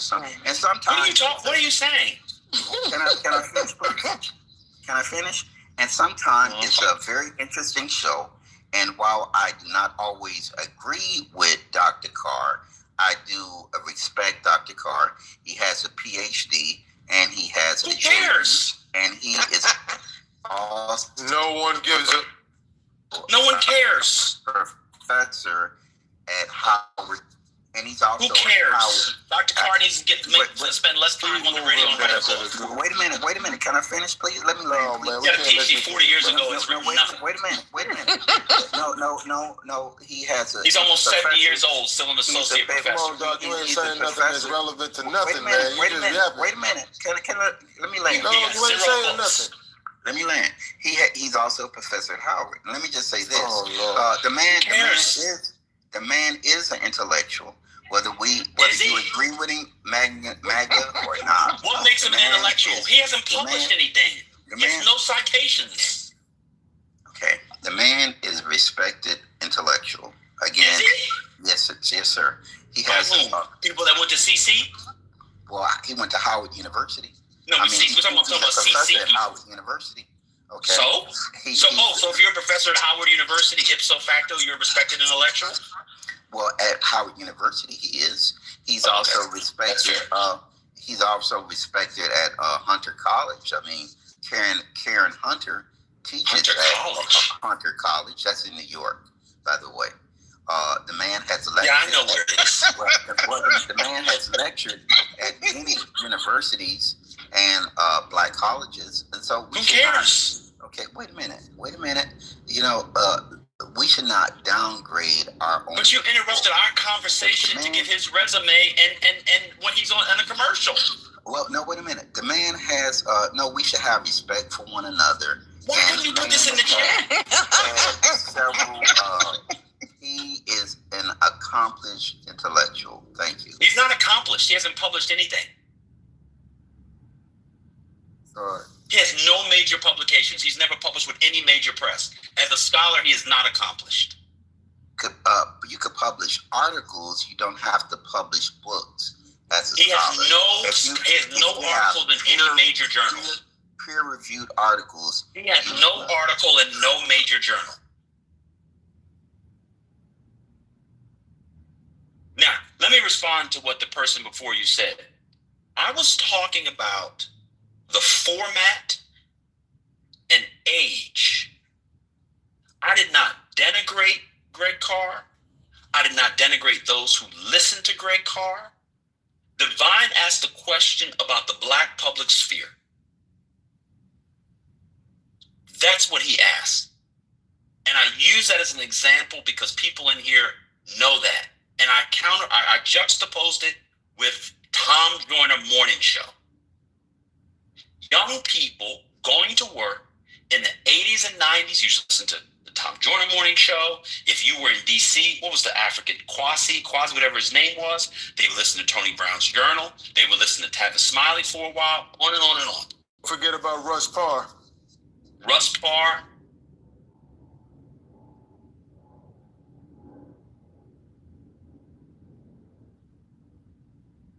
Hello?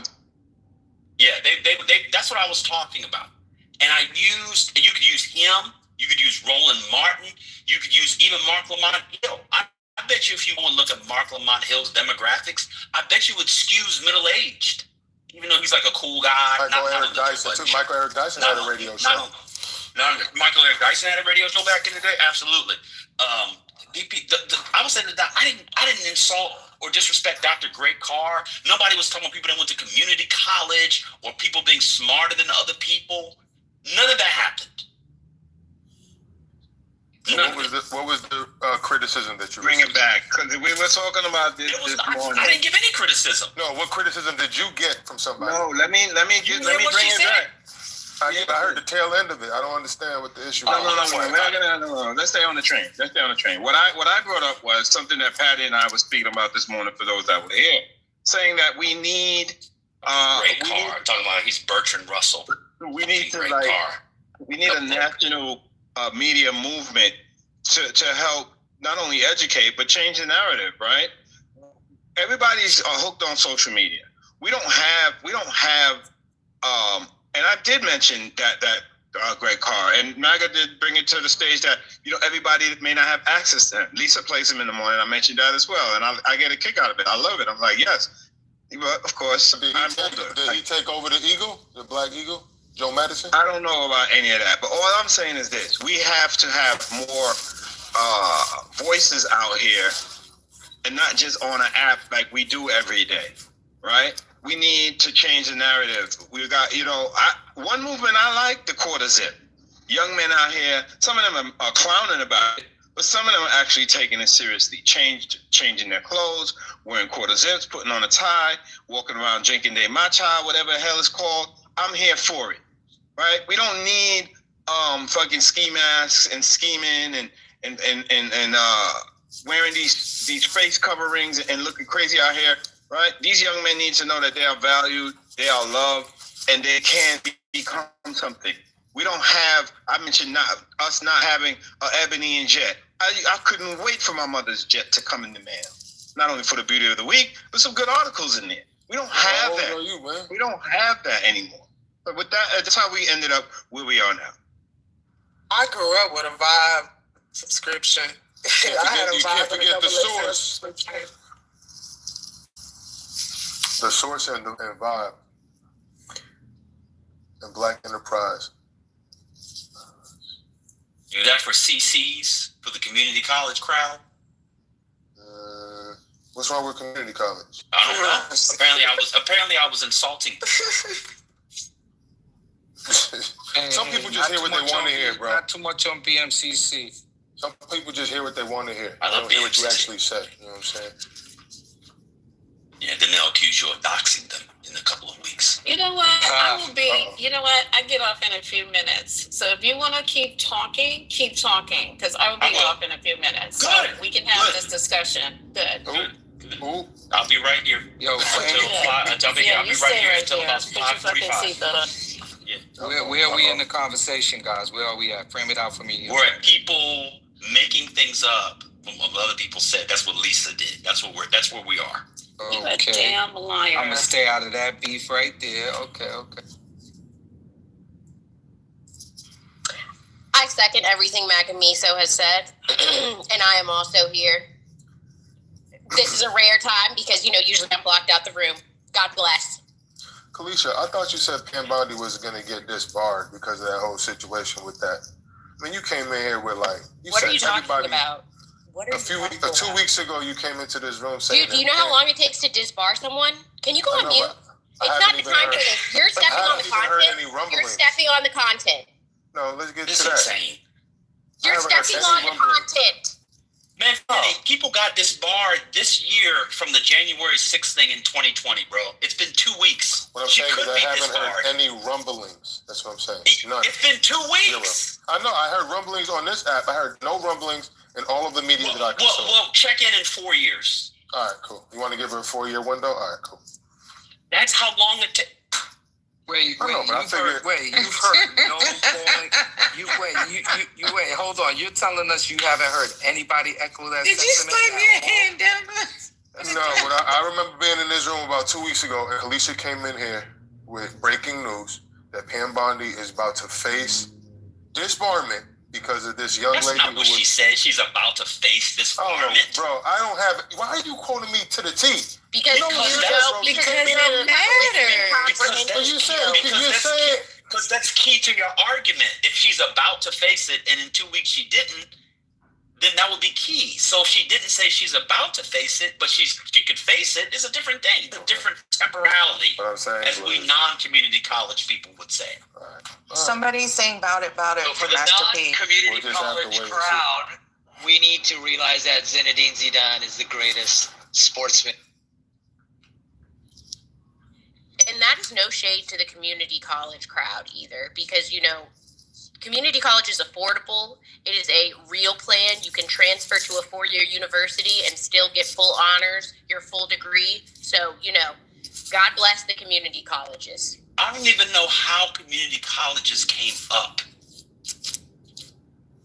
The same way Manfinity did. The community college thing was insane. People have different associations in their brain. So whatever you said, she associates it with CC's, and that's why she said it. You might have said something. I said that people don't listen. Young people don't listen to the radio where they would get news and the making of a black public sphere the way they used to 20, 30 years ago. And I said that the Urban View, because that's the biggest one now. They get 20-some million listeners a week, I think. That's the biggest one. Their demographics, I bet you, skew 45 and up. That's what I said on the news programs. 23-year-olds, 25-year-olds, 30-year-olds, 32-year-olds are not rocking Karen Hunter, who, by the way, has been around for 35 years. Karen Hunter, the Republican. We know her for years. That's what I said. I mean, that is an absolute fact what you're saying. Younger people of early, that's what my whole cognitive agility is about. Is helping young people tap into their cognitive, because there's a couple of generations that are just not tapped into it, and we know they have short attention spans. Has it been 5 minutes? Et cetera. Has it been 5 minutes yet? Well, yeah, I guess so. Why? What's the 5-minute mark, Alicia? Am I interfering with the They want to see Lisa. They want to see Lisa and MAGA go at it. That's what they want to see. Okay. So in the meantime, hold on, because she misconstrue what I said. We actually were having a cool convo. Yeah. In the meantime, we have to have a consensus that the attention spans of the younger folks, younger generations, demographics, they just don't understand shit. Like we literally have to reteach them how to process shit. God bless Georgia in the chat for putting a link to the Pam Bondi ethics complaint, so that we can all see one of the many ethics complaints Pam Bondi is experiencing. Wish I had it recorded what you said the other day. You came in here talking. The sky was falling. Are you okay? The sky was Are you okay? The sky ain't falling, and she ain't facing this Who cares? She could. Who cares? That's not gonna happen. Anything could happen, right? Exactly. But the way she came in here and said it, she made it seem like it was a done deal. Hey. All right then, I'm calling her out because I need to hold her accountable. Wait a minute. You honestly think that while someone's being Attorney General, they would be disbarred? I'm saying there would be rumblings. I don't hear nobody say it. Not even you don't hear anything of value, clearly. That's another lie. Rumblings. So when's the last time you were in D.C. and hung out with the... I'm talking about on the media that I consume, which is all over the place. I listen to all kinds of media, and ain't nobody said nothing about that. And they've had extensive discussions. Really? Because legal media can't shut up about the fact that Pam Bondi's going to be disbarred. Like, multiple people have talked about it. Can you give me one person? Can you give me one person that I go look at? Hold on, Infinity. What legal media do you follow? I didn't say legal media. She said legal media. That's what we've been talking about it, bro. No. In the discussions that I listened to, which is extensive discussions about various issues, someone would have brought that up. It's not even been touched on. And I listened to Kalisha. I was like, she knows what she's talking about. She's in the field. So I'm waiting to hear, and nobody echoing her concerns. So that's all I'm saying. But we don't got to go deep into that. That's just my, observation. If I say, hey, listen, we could go out of town, but then it don't happen in 2 weeks. Can the could still happen? No, I agree that anything is possible. But the way that I heard it from Kalisha, as everybody else heard it, we all heard it. No, not everybody else heard it that way. I heard it her that way. say, I heard that it was imminent. This is what I heard her say. Someone just put in the chat that Ty Cobb, who was Trump's former lawyer, says that Bondi should be disbarred. You're sitting in there, that's in the Hill, which is a major political rally. Put in a quick Google search. You said there was no rumblings. He said no. I said there's no rumblings in the media that I've consumed. And I listen to all types of you did not put that disclaimer on the end. I didn't say that, though. I didn't run that line. That's what I said, though. You say too much. That's what I said. CC crowd. Oh, see, what's wrong with CC, though?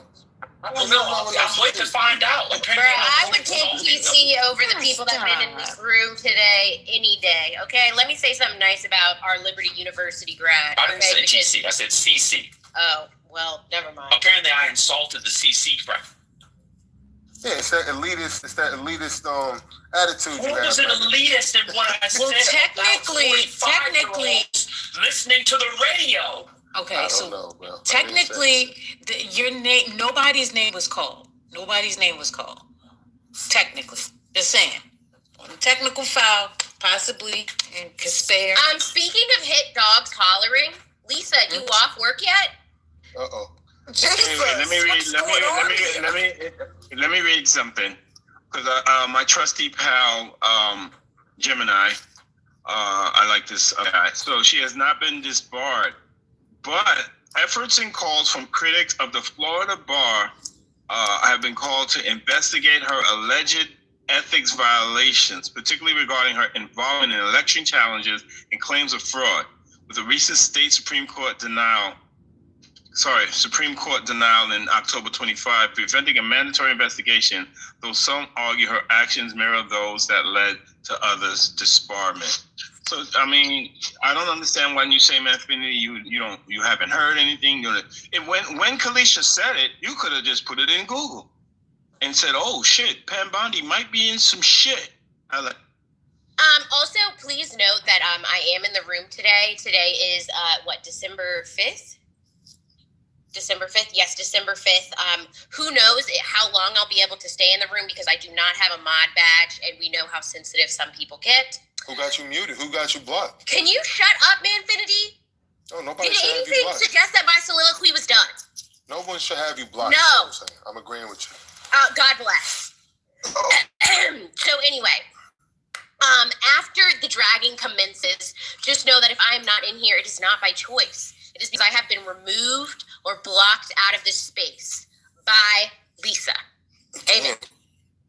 Did you wish Lou a happy birthday yesterday, man? Of course I did. Can you go on? Miki, not now, okay? I'm doing something. This is important. Your voice keeps getting higher and it's kind of annoying. I don't care. You know what's annoying? Being blocked at the motherfucking room all the time with your friends because you're an alleged doxer when really all you did was call out the fact that someone's a bad liar. Like, maybe you should just get your lies together and be cohesive and make sense. All right, I don't do messy. I don't. So let's keep it moving. Sorry, I'm the party pooper. I want to know what people who went to community college who aren't elitists that I insult by saying that people listen to the radio.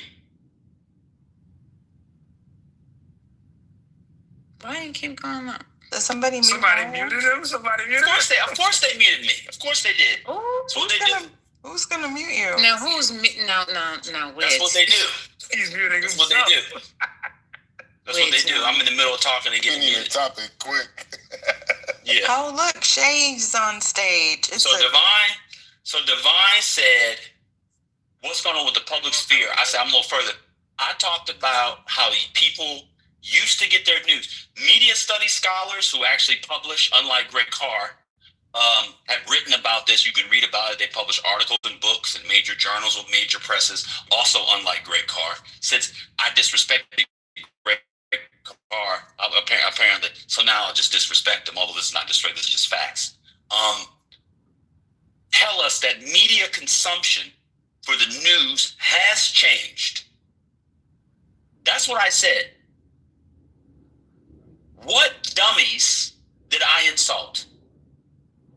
I made a claim about age and platform. It's been 12 minutes because I want to know who I insulted. I apologize. I think, perhaps maybe somebody may have heard it incorrectly. Because sometimes when you're moving around, you only hear bits and pieces of the story. And maybe that's what happened. Okay, I'm going to wait for my apology from the mouth. Wait. Didn't hear it wrong. All I said was that people over 45 listen to the show because they get their news from radio, whereas back in the day, younger people, like in cars and stuff, would listen to Tom Joyner. Remember Tom Joyner had the soap operas? Excuse me, though. First Lady is on, she's on the phone, so I continue to drag this bitch while I have the chance. Hello, are you there, motherfucker? That has me blocked out the room all the time? Oh, wow. Hello. You accused me of doxing you. say something. Where's the doxing? Where's the ass showing at? Because I want to see it. Or are you just still lying as a bad liar? What's happening? Can you please let us know? Divine. I have been a good sport. I know. Oh, First Lady's back. God bless. Hallelujah. Hi, First Lady. How was your phone call? Can y'all do a private? Like, y'all gotta hash it out. Wait. So people can accuse others of doxing and telling their personal information, but those people who get accused have to go on mute or do it in private to hash it out? You could be on public stages calling people out saying they're doxing you with no proof. I got roped into that shit. Mm-hmm. You did. I did hear that. I don't know anything about these people's personal lives. The only person's personal life I know is Hurricane, and that's because he wears a size 18 shoe and eats air all day. Anything about people's personal lives? I'm out the car. So I get roped in that I'm doxing people. Everything about Lisa's life? Interested. She's not interesting to me. But I guess I should mute up. I just got a visual of Hurricane with 3 forks and 3 knives eating air. Thank you. See, you good for something, MJ. That was funny. That was funny. But it's wild. I mean, so I wasn't in any of those spaces. So 1 second. There's a whole space that spun out from, it was a schism. Like in the 13th century, when was the schism? 13th century? Remember, maybe I need to go back to CC to learn. There was like the Great Schism. I've never gone in that room. Mm-hmm. I don't go. It was a crash cow and all that. I don't know. I don't go in there. How am I getting called that I'm doxing people? I don't think people should use their real names on here. It's less fun. It's totally less fun. But you just start naming names and I get swept up in that. That's insane. And then you hear me say that older people listen to radio now and not younger people. Back in the day, they used to for their news. And now I'm insulting the community college and disrespecting Greg Carr and all that. I don't say anything about Greg Carr. Isn't that something? Incredible. Well, I mean, I can offer a defense if you like. Oh, sure. Do you think? Okay. Well, I just know that sometimes I think on that particular situation, I think on that day, it was very, heightened in the situation and just like, all the different things that was happening that day. I think she had a vision of the people who she had just saw in this particular space. So when she started naming, I think that's why the two of your names came. That's what I think. I could be totally wrong. Because even when it was said, I was like, huh? But then that's when So you heard her say my name? I did. Incredible. She said she didn't say it. But maybe that's what I'm saying. In the midst of having that conversation and saying that, right?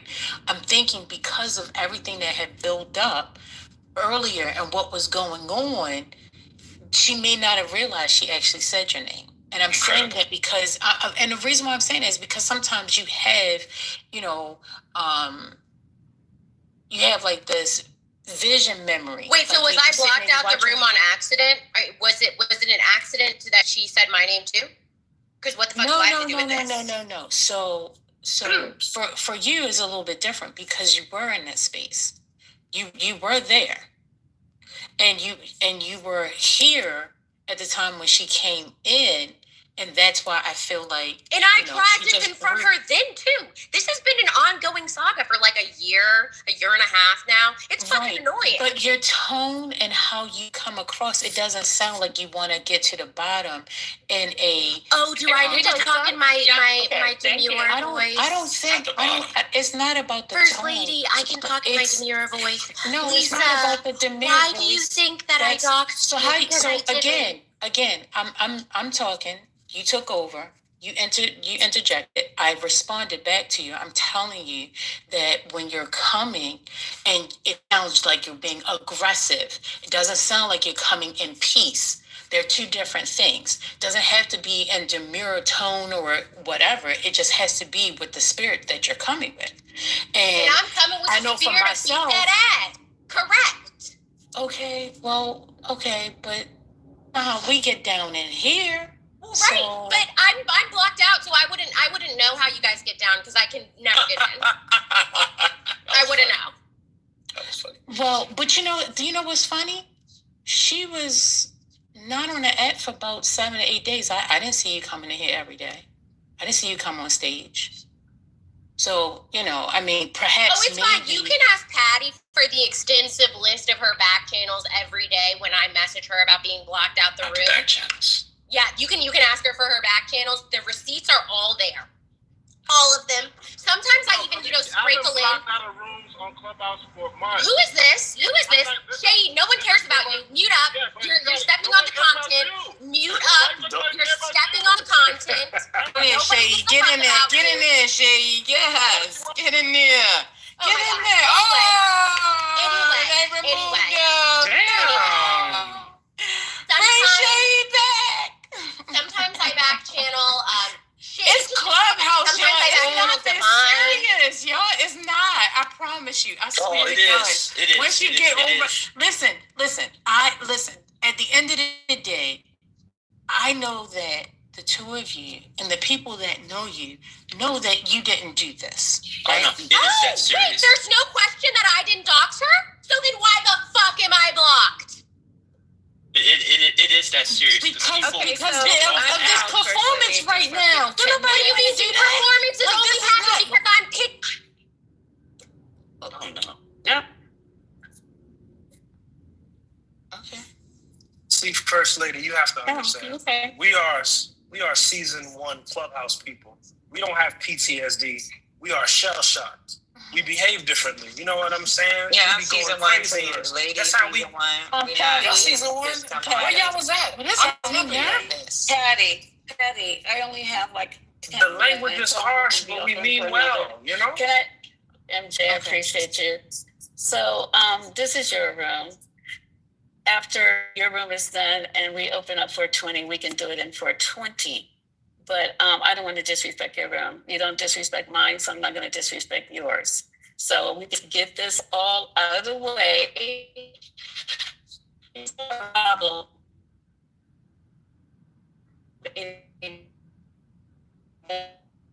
It's important to me.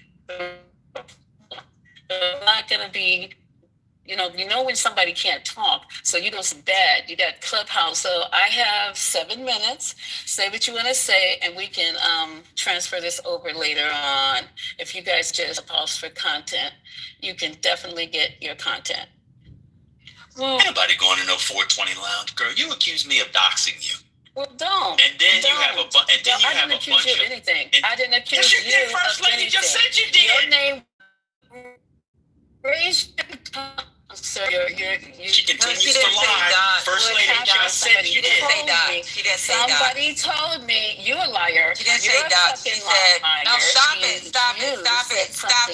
And I wasn't witness to it. I only took it the way you guys did. So wait, Lisa, stop. So she didn't say docs. What she said was she heard that you were in the room and Khaleesi. I guess people were telling her who was in the room at the time, and we were like, no. That's not true. In what room? That silly ass, just messy ass mess. I've never been in there one time. Yeah, you haven't. At all. And to be honest with you, MAGA would never I don't think he entertains that kind of bullshit. I'm not interested in any of that. And then she always has these little side comments. So I'll say something that's a joke. People will laugh. Everybody's a comedian. Fuck you. She always is subtweeting me. So guess what? I'm going to start subtweeting her back. Yes. So enjoy your community college. With your community college Wi-Fi. First of all, whatever. Nobody can understand you, ma'am. You're breaking up. I don't be talking to you. I don't know why you think. Yes, you do. Now you're lying. You're lying. You literally Why came you off mic. think, I don't know why you think every time, that's today. That's today. And I don't have anything to say about Greg Hart. That's today. Who called me? Lisa, I've heard you and seen you do it. Trevor called me a stupid ass bitch. Your mama's a bitch. Time you say something, I don't need to respond to it. You're not that interested for me to be doing that. That takes a lot of time. You think I'm talking to you. I'm not subbing you. I don't even know what the hell that means. You're responding to what I'm saying while I'm speaking. You sure about that? You sure about that? Yes, I can go to community college. Are you sure about that? I'm being neutral, so I will say this. So you do sub him sometimes. And I do feel like sometimes you think he's talking about you. And I never want to talk about her. She's not interesting to me. And neither are you. You're not interested in me. So let's just have it like that. What are you subbing me for then? I don't need to sub you, bro. I don't even know how. Okay, let me tell you. And I'm not a man, okay? You better get that Why don't you go find your friends Anthony and Manfredi and talk to them? Why don't you go find yours? Yeah, I'm talking to them here. I'm at work talking to my friends. I'm talking friend too. So let me tell you something. So when you're, can I get a word in edgewise? Go hang out with Anthony and Manfredi. Okay, now you're trying to do something here. So let me. I'm not trying to do anything. You just lie.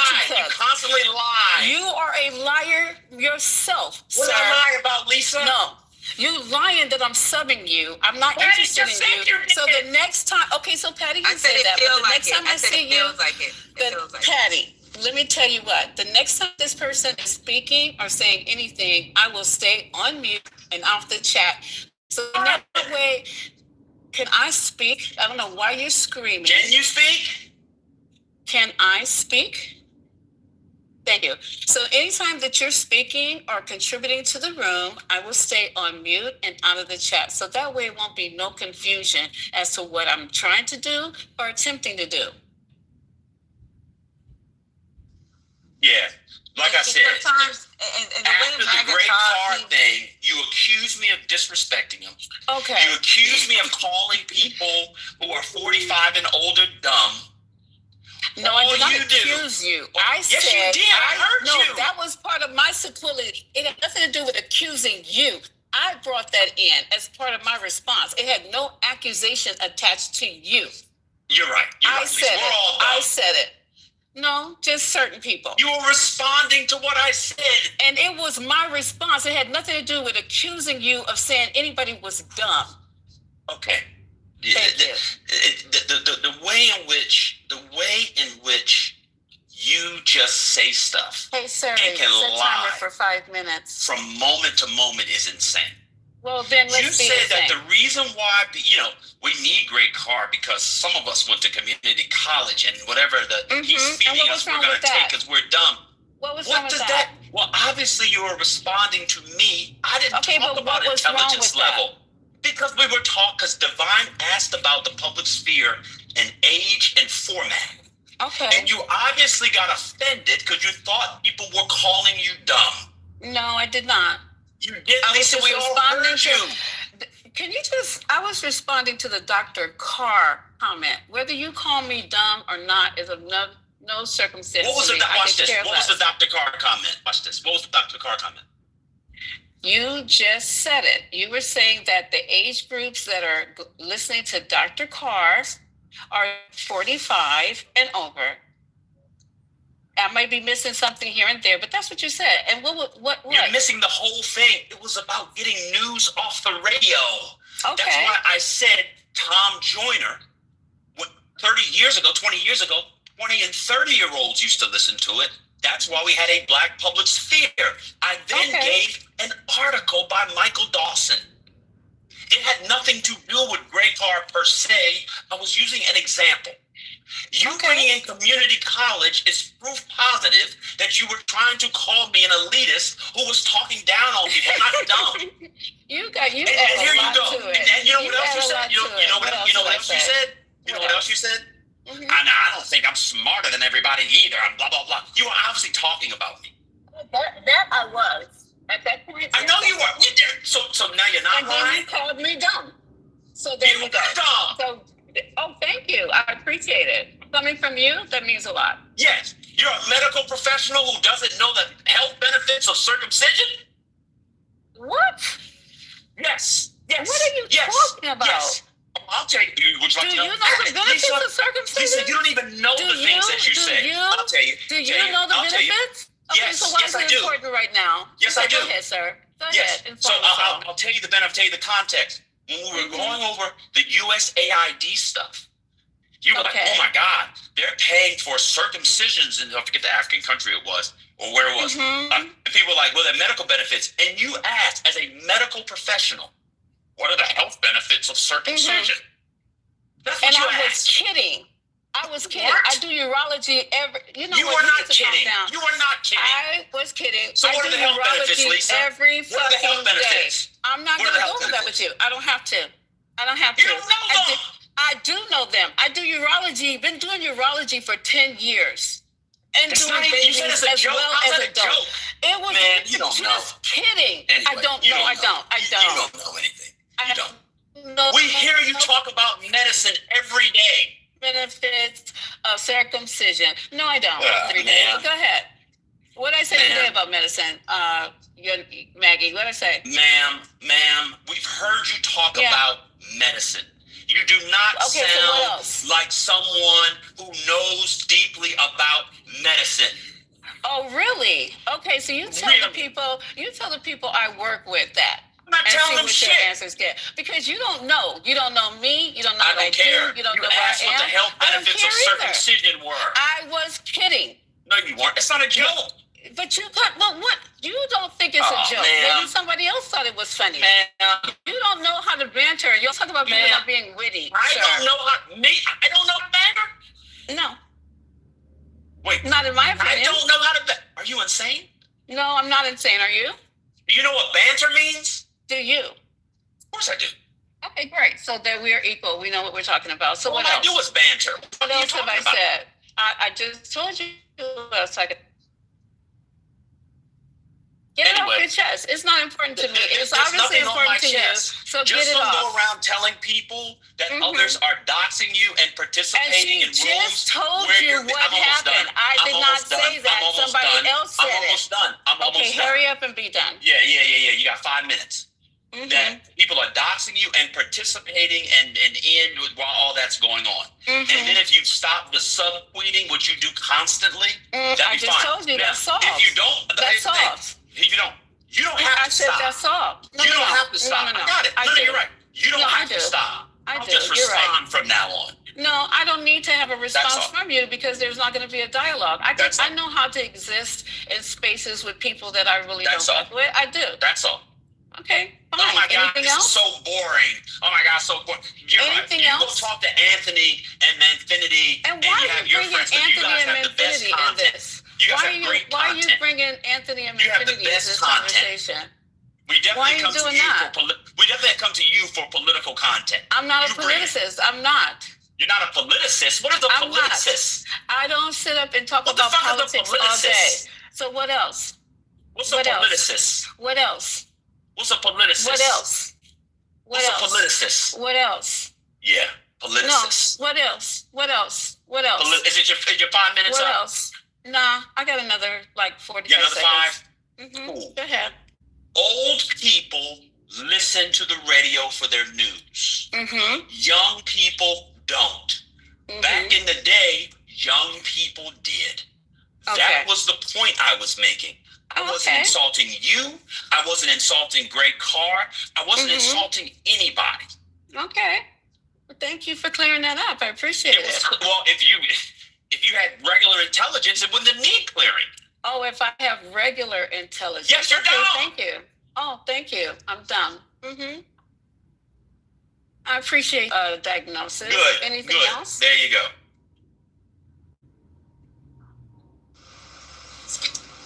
Okay. If you want to open your space and talk to Khaleesi.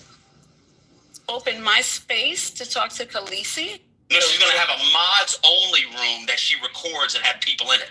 That's how smart they are. Yeah, We're Khaleesi is mods-only room and record it. So Khaleesi is trying to get it. Lisa, do you mind going down for a second? Lisa, do you mind going down for a second? Once you have a private mods-only room that's public and recorded for people to listen to after. You want you to do that okay, again? we can do that. Yeah, we can do that. I don't even know what you're talking about, but we can do that. You don't remember Genius when you had a mods-only private conversation and recorded and it was on y'all's profile? I thought it was dumb. I'm now Yes, you're dumb. Oh, thank you. Thank you. You're dumb too. Well, we'll let everyone else who hears us be the judge. Yeah, you're right. Mm-hmm. I love all y'all. Look, come on, y'all, please.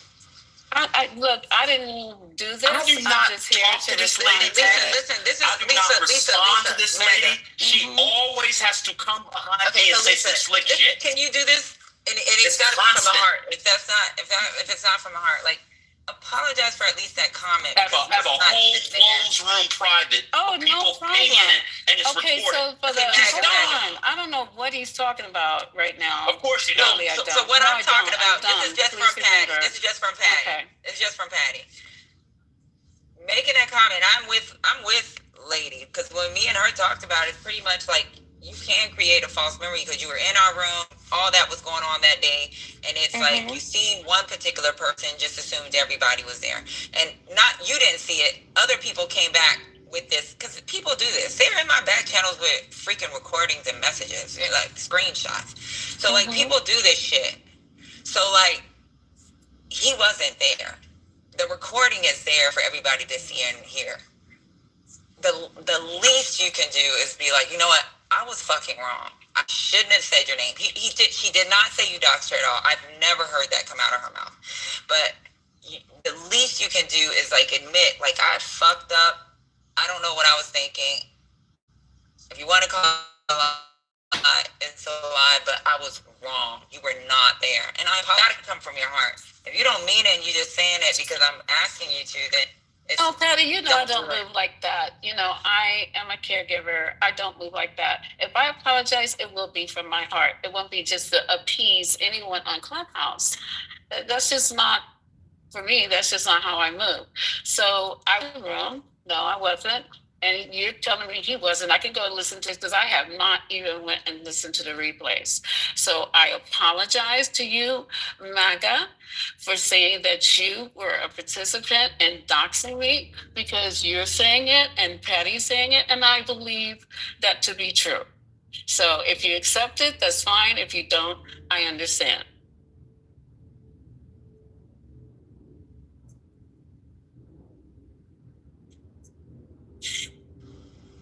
That was beautiful. Off. Take your apology and go back to your community college, dummy. Oh, okay. That's fine. Thank you. No.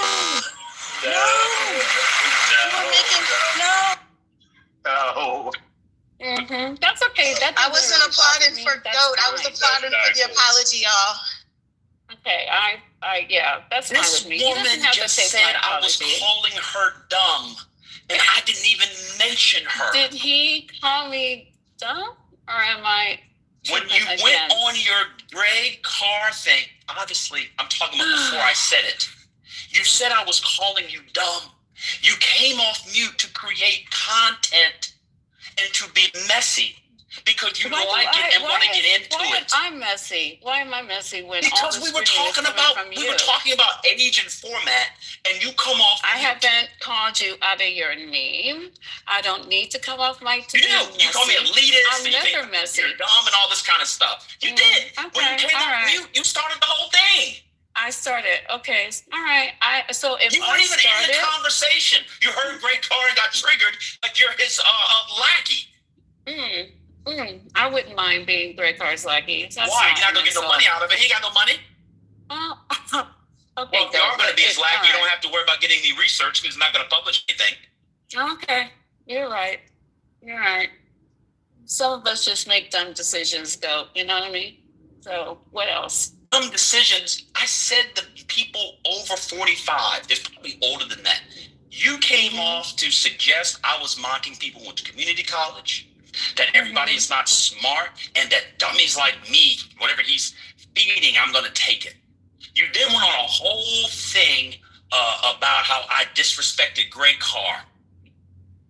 I didn't do any of that when I was talking to Divine. As per usual, you started it. And now you want to act like you're the innocent person. No, I'm not innocent of anything. I will own up to mine. I'm not Constantly innocent. That's subtweeting. one word. Constant comments. You oh, everybody still wants to there? be a median. Oh, everybody You wants to still do that. Well, guess what? People still like there? my content. Okay, that's great. They don't There's like nothing yours. wrong with that. Oh, they don't. Okay.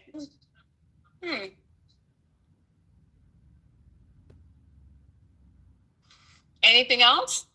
I love both of y'all. Okay, What do you mean anything else, ma'am? You're the one that started the whole thing. Stop trying to act innocent. I am not acting innocent. I just don't want to get a back and forth with you about the same stuff. I'm letting you say what you need to say. You don't have to let me, ma'am. Okay, you don't have to let me say anything. You say. Okay, so I'm. You can't let me say anything. Okay, I'm so not you think you're winning. I'm not tipped. Fuck you, nigga, right now. Because now you're getting a little bit. You're going way too fucking far. Fuck you. I said what I said. I appreciate it and gave you. And see, another lie. Remember the other day when you said you don't call black men the N-word? Remember the other day when you said you don't call people the N-word? You just did again. Fuck you, You're a liar. MAGA. Fuck you. And I'm calling you the N-word. And what else? Yeah. And tip. What else? Oh, yeah, bring them. I'm here. And now what? You want to keep digging and going more and more further and further? The other day, this woman says she doesn't call people the N-word. She did. Or was that the first time you ever did it in your life? Let me do it again. Let me do it again. Yeah, you sound like the white. Next.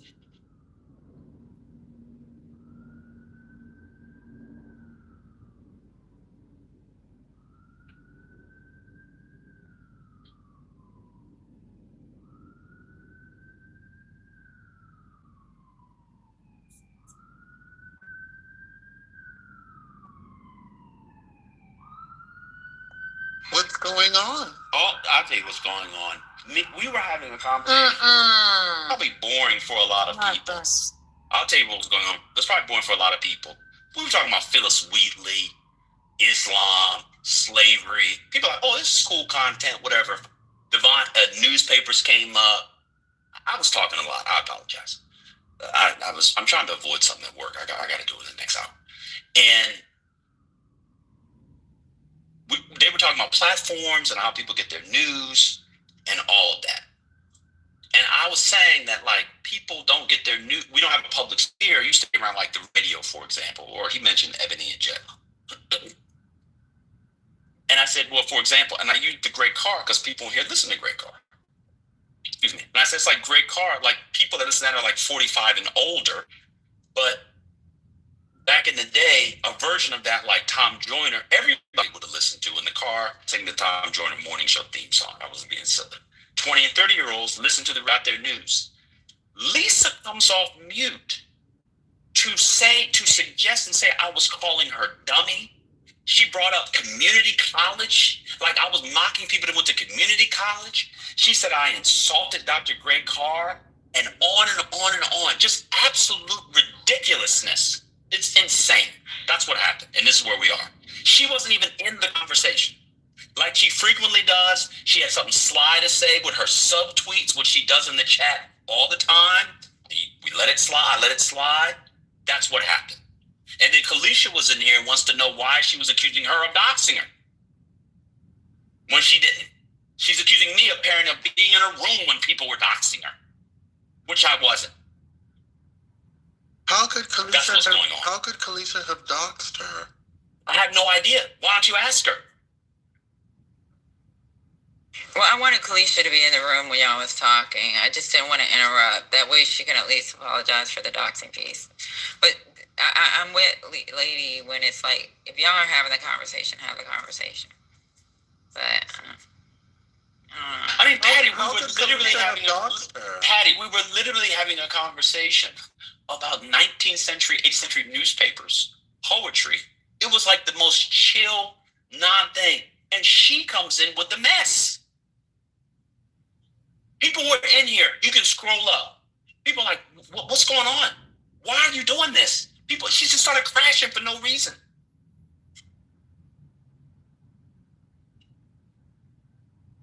That's what happened.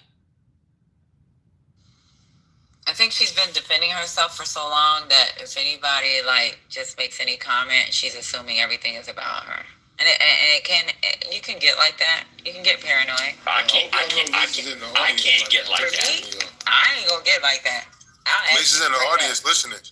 Well, I think she's done more than. But that doesn't. But listen, if you get like when your feelings are hurt, I've talked to Lisa on the phone where her feelings were really hurt, and then like anything someone can say, it can maybe possibly trigger her to just assume that it's about her because of the things that she's been hearing, like the things that she's been beaten down about. But Lisa, Patty, I was talking about radio stations and 18th century poets. I know. Nothing to do with Lisa. Kind of weird. So, Lisa, I will say this since you are in the room, babe.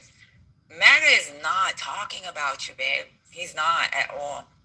What happens is sometimes you may feel some type of way because of the people. We all surround ourselves with these people. And maybe some people you're giving grace to because you think that they may not have that agenda, but you have learned that some of those people have that agenda because they made whole rooms about it. And So here's some white lady named Evans that says I'm passive aggressive. Hold on, let me bring her up. Yeah, people always got stuff to say in the chat. May I ask you? Hold on, Hurricane. 1 second, real quick. We'll bring up Evans. Explain how I can be passive aggressive or Phyllis Wheatley in the public sphere of black people. And passive. I'm the one that tells people so I'm not passive aggressive at all on here. So we'll have Evans come up and tell me how I was being passive aggressive toward Lisa while talking about the demographic of people who listen to the radio are old. And 20 years, 30 years before, they're young. We'll have Evans come up to explain it.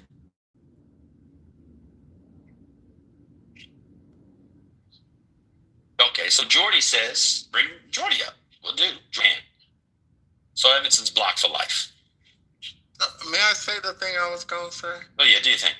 She's blocked for life. Well, I don't know. I mean, Lisa, come back up. I've never considered you a wallflower who just takes abuse. I mean, you've been very active on the app. I'm surprised that you would get your feelings hurt and feel so bad about stuff. I mean, you've put batteries in the back of many people who have used your tacit endorsements to attack black people on stage for a host of anti-black reasons. So I'm surprised that you feel as if you're a victim. You've been quite powerful in these rooms. That's what I've observed. I don't think she does that. I think she tries to have conversations with people that have different opinions or views. Oh, I disagree. I disagree with that characterization of how Lisa runs her rooms. I don't know. Y'all will hear me when I get mad about certain things, and Lisa hears me, and she will talk to me after I fucking go to fuck off. On her, and she's still been able to give me grace. Like, yeah, I get it. Maybe I was wrong. Maybe I'll pull back. You know, like, and she's allowed to have those people speak. Like, I think it's okay to have different voices. Wait, can we actually like pause for a second though? Because none of this has anything to do with why I've been blocked out of this room for literally over a year. Like I'm calm. Can we clarify? Because at this point, we've talked about goat hurting people's feelings and a whole bunch of other shit that has nothing to do with me, and I'm blocked out of the room. And I thought this was like a community space where we all came together and talked, and it is. Most of these people, right? So then, how am I constantly left out because one person cannot articulate what their problem is with me? But you always get in, Kalisha, right? No, I don't. That's not true. When you contact me or you contact CEO, do we not try to get you in? Do we get you in? There's no need to turn the story around. Lisa has her blocked, and when Lisa is a green beaner and on stage, Lisa cannot get in. That's it. Yeah. So let Jordy speak. Go ahead, Jordy. Hey, yeah, I appreciate it. Listen, so first of all, it's my first time ever being on stage in this room. I know I'm not a newbie or anything. And if there's anything that I get a chance to say, I want it to be, Patty, First Lady, I really respect you. I admire you, and I thank you. I appreciate you for the platform and just creating the space. I really do. I come on Clubhouse every day, and I just listen. just sit in the goo, whatever you call it. I just listen. So I don't really come in here to engage. In my opinion, I like it when you talk about topics and political things and what's going on, and I like hearing the different viewpoints that people have, regardless of what I think about what other people have to say. And I just keep it in the chat. Now I'll converse with other people down there. For this, what I'm about to say, I'm not trying to attack anyone. I'm not trying to come for anyone. All I'm saying here is I was there, as I am every single day, and I heard everything from top to bottom. I was there when they brought up Doug. Doug was talking about Malcolm X and the type of Sunni Muslim and all the types of, Islam and all those types of things. That was an amazing conversation. And I was here for it. I was enjoying it, listening. And when Maga Miso starts talking in a Jamaican accent, talking about it, I just listen. You're right. I'm just listening. But my point is, because I want to keep this submission very short. I was here for everything. I heard everything, and the conversation transitioned because Divine said he wanted to say we need more of fill in the blank, right? Divine was trying to suggest that what we need more of is things that we had in the past. And he's going back to a time and era when you had Jet Magazine, these other things.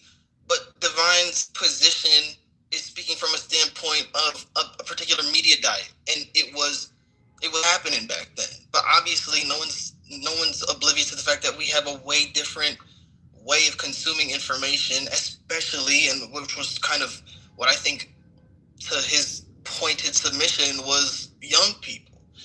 And MAGA contributed, I think, for lack of a better description, piggybacked on what he was saying with a response that the thing is, back in the day, young people, they consume media a particular way. Nowadays, young people aren't pining to go listen to Greg Carr, who I have nothing bad to say about the man. I listen to him frequently. I don't listen to Greg Carr.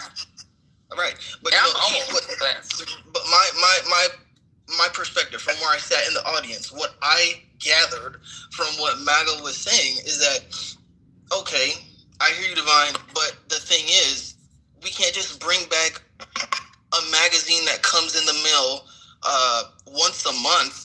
Expect young people to sit there and read these articles as if they don't have the ability to go and just look something up in the snap of at the drop of a dime. And young people aren't sitting there listening to Tom Joyner's morning show and not necessarily sitting here trying to listen to Greg Carr. It's a platform that is targeted to a particular demographic, especially when it comes to thinking about the age of people. They are more likely to consume that type of media, and through that medium. And that is what I gathered and what I understood to be coming from MAGA. And we were having such a good time. It was very much chill. I don't think anybody had any reason to feel that the pulse of the room was not calm, which is what I think that First Lady and Patty would like the space to be, and how moderators aimed for the space to be. From my humble opinion, it was completely ridiculous that everything was so derailed. And then you have people in the chat where that's the only place I hang out because I'm never on stage, coming in and saying, all these left and right things where I reckon a majority of them weren't even here for what happened and what transpired. But I think it was important to come on the stage and just open my mouth for the sake and the sanity of the whole entire space. Who derailed it? Get to the point. Who derailed it? In my opinion, I think that it got derailed when Lisa came on the mic and started talking about community colleges. I don't know where that came from because it had nothing to do with what MAGA. The word community or college never came out of MAGA's mouth. And I listen to MAGA every single day. I'm not here caping for a soul, but I hear MAGA every single day. If he wants to say something, he doesn't mince words. He'll say it. Thank you. So I don't understand. To me, this is just me. Once again, not attacking anyone. I don't understand how, based on what he said, I have a hard time understanding how did we get to talk about community colleges and talking about people's age and their level of intelligence. It did not make any sense to me. We were talking about Christian women, Islamic. Okay, so we got it. But I'm gonna tell y'all this, right? If you're constantly getting attacked, right? Me, I don't give a fuck. You can attack me all day. I have a real life. I have a job. My bills are paid, and my credit's good. So I don't give a fuck. You can say what you want about me, because I know who I am in real life. The problem is, like, if you sometimes people, like, if you're constantly attacked, like, you can get a form of paranoia where if anyone says something that's relating to something else, they may single you as maybe part of the problem. Because you got to remember, Magga, you know for a fact, for years, we've always been in the same spaces. What? Even with me when I was so quiet or whatever, and you was like, you was in those rooms with Tommy? And it's like, yeah, I was there. I've always been there. It's just I've always been like the really quiet girl that would just be banging in the chat with little pieces of information. Even when you told me, like, one day you noticed me in the waiting room because I said something, and you were like, who is this girl? Like... But wait, so it's like, Patty, Kalisha, you know we all of us share spaces. So, right, but I'm not the one who blocks people out. A community. Whether we don't like each other or not, we don't like an answer. Right, so I'm not the person who blocks people out the community. Is there only one version of a story? Is there only one version of a story? No. We are a community. Because I get the version of the story you're telling, Patty. Come on, I'm telling you, like, some people take shit and they wear it on their back. Okay. And they lash out at the wrong people sometimes because they're not as friendly with you or have conversations with you offline. So, Kalisha, hold on. Because I can tell you for a fact, out of all of y'all, if anybody she should be like hating the most on this app, it may be Patty. Because I've embarrassed her on stage. I've went off on her about immigration. I have fucking yelled at her. I have told her, don't fuck with me because I will fuck you up. Like, Lisa will tell you this shit. Okay, wait, hey, Patty. Well, she doesn't have you blocked, Kalisha, just one second. That's because we have a personal relationship where she can call me and be like, what the fuck, Patty? Okay, wait, I haven't talked to her. Hurricane, please stand down. Kalisha, hold on. Hurricane, stand down. Why are you trying to get in between it? This is my daughter. This is a conversation between Patty and Kalisha, period. Respectfully, but this would give ain't nothing about you, Jewish. You from Nigeria. He's always making think and that I'm acting like a tragic biracial because I'm being real tragic. Let the two biracials speak. Nah, I'm not going to let people tell stories about Lisa. Lisa's positions are often attacked. Why are so worried about people personal life? That's the problem. This is where I'm positions are hacked. And I'm gonna keep Magga out of this one because he don't do the personal. Okay, can I actually talk to none of this has anything to do with me? Why are people worried about people telling a lie? Oh, who's telling a lie? You. So y'all not worried about people's personal life? Hello. Lisa has said many things that are incorrect and dumb, and people have corrected her. Correcting her or pointing out the illogic that she relies on is not tantamount to attacking her. They have attacked her positions. I have attacked her position as well. Right, okay, but you said that people attack her without acknowledging that many times so that's where you're not listening. That's where you're not listening. I said sometimes you could take certain things and wear it on your back because of your own paranoia, because of the shit that you've been dealing with on this goddamn app. Or even in society. Okay, so with that... Respectfully, I just want to say... Nakando, shut the fuck up. I've been waiting. It's my turn to talk. You need to go the fuck on mute. Look, I have been very calm. I have hit you in the back channel about 75,000 times, Patty. And every time about the fact that I am blocked out. To Lisa. I talked to April. I talked to anybody just to... How am I going to talk to her if she has me blocked? But guess what? You end up coming back, don't you? No. So we're justifying her blocking me? Is that what we're doing? It's not about justifying her blocking you. It is, though, because y'all This is what I'm going to justify. I'm going to justify people maintaining their peace. At least let her know so she can say, I'm going to leave because I don't want to be around this shit. Okay, so what does that have to do with me? If you want to maintain your peace, it's okay with me. That means either leave or you unblock them, allow them in the room. Even with me, I told her there's certain motherfuckers that will never be unblocked. Ever. And if I gotta fucking leave, I'll leave, because it's not that big a deal. Right, but she refuses to leave. She sits on stage silently for hours. And I can't get in the room. You come back.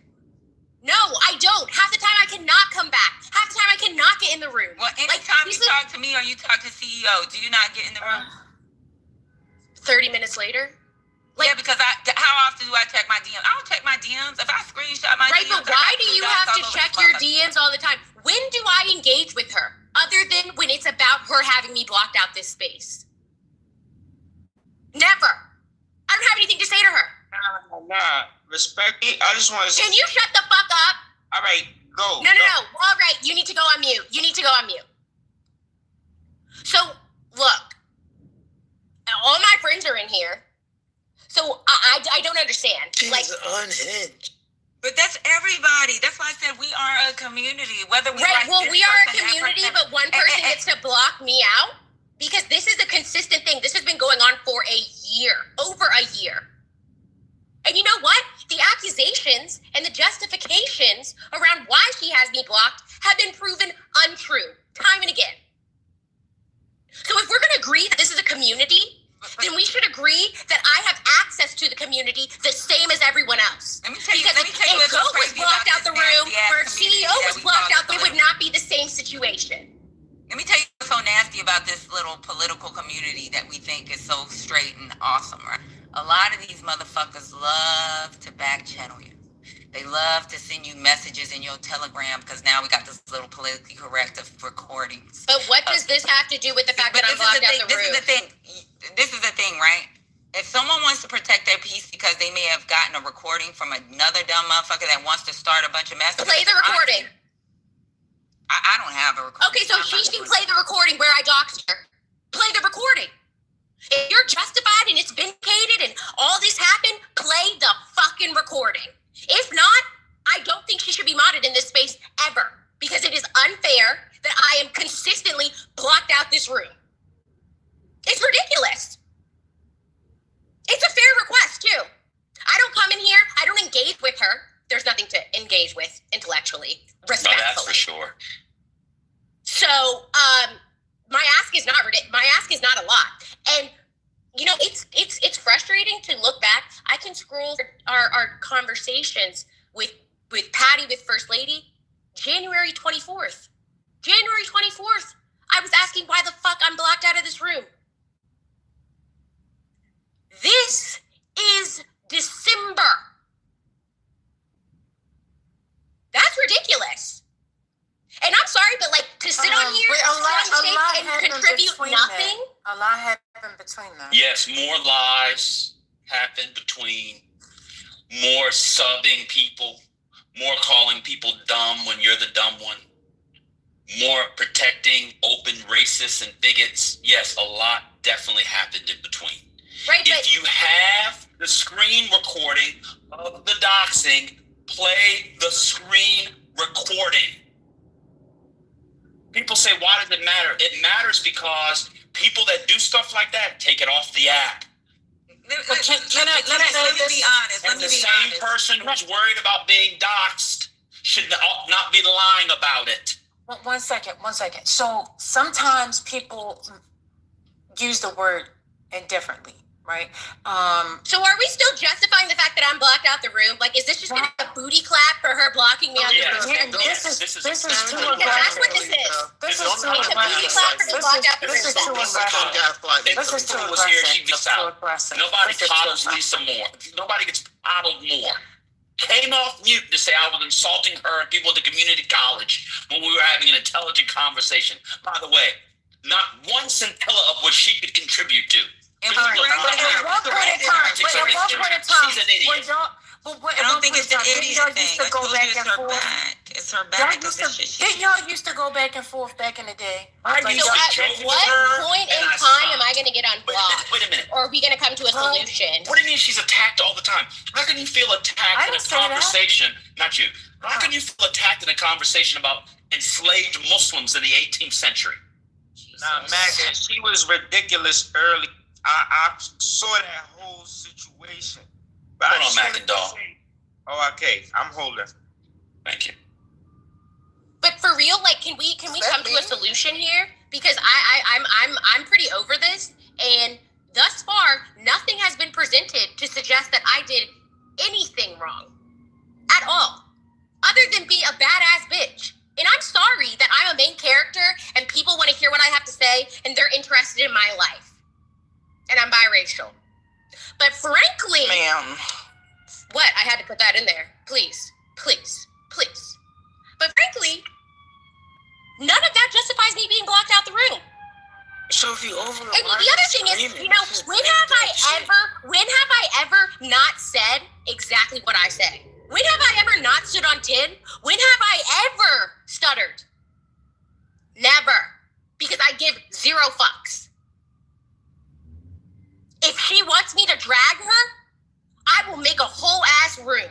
I'll make a room in IGB so she can really know what it's like to be humiliated. This is fucking ridiculous. Look at here, Mrs. Spitfire. No, this has nothing to do with you. I suggest you not involve yourself. Mm-hmm. Look at your little crackhead. You're not even an admin in IGB. You can't do no goddamn room. Hush. Hello, everyone. And honestly, Lou really don't give a fuck about that shit that's going on. Because even when y'all try to bring that shit up to him, it's fucking Thank funny. you so much. Thank you. Y'all just don't know. I mean, a good weekend. So truth be told, he really don't give a fuck. When something was brought up in the room the other day about Lisa, anything? But y'all can make rooms all day. But this still has nothing to do with the resolution that I'm trying to come to. Making these goddamn rooms about people business, that shit is. How do you get out? Right, but no room was made. The whole point is no room was made. Nobody's saying a room was made. But right, so then what is the problem? What is the problem? Is my commute card? No. Well, there was a room about when you had the lady on trial or something. Right. Was Lisa on trial? No. Right. Catherine was on trial. Right. So what does that have to do with her? I'm waiting. Respectfully, please, Macindoll, just wait. Because I'm really trying to bring some clarity to this fuckery. Go to the reparations room. This ain't. So please enlighten me what that room has to do with her when Catherine was on trial. Hello, guys. Ding, ding, ding, ding, ding, ding, ding. I don't know, because I don't entertain that shit. I'm going to just be honest. Right. So, but I'm not but the thing is, I have not engaged her. I have not said anything about her. My only ask is that I be unblocked. Like, that's fair. I've been relatively calm. We know I'm a crash out. So frankly, I feel oppressed and abused. It does. It feels like I'm being attacked, actually, because I don't get to spend time with all of my friends because someone who has an issue with me that they cannot articulate or take the time to speak about has me blocked. Not the tragic mulatto. You just said her crash out. She's scared. Please shut the fuck up. Look, you ain't got nothing to do with this, whoever is speaking. And it's been over even blocked. So what's gonna, like, can we come to, I'm just asking to come to some type of resolution. Well, Lisa, you need to speak to her, and you need to be, straight up honest and how you feel. You gotta get out the matrix first. And nobody's going to interrupt to include Patty. I don't care. At this point, this is a conversation that has to be between... And honestly, maybe not even on this stage. Y'all need to go ahead and go in the back channels and have the conversation. We can't because she has me blocked. So let's have it on the stage. No, unblock her, Lisa. That's the only place to have it. You need to speak. There's no JD. There's no Patty. There's no April. But the thing is, she is not willing to do that, Patty. That is not going to happen. That has to happen. So that's not going to happen. So y'all cuss each other in that room. Can you hear me? Lisa, go ahead and private talk her, and y'all need to have that conversation because, right now, this has become There's no private talking. No, right now, Lisa. No, right now, yes. Let's resolve it right now. Kalisha, hold on, stay on mute.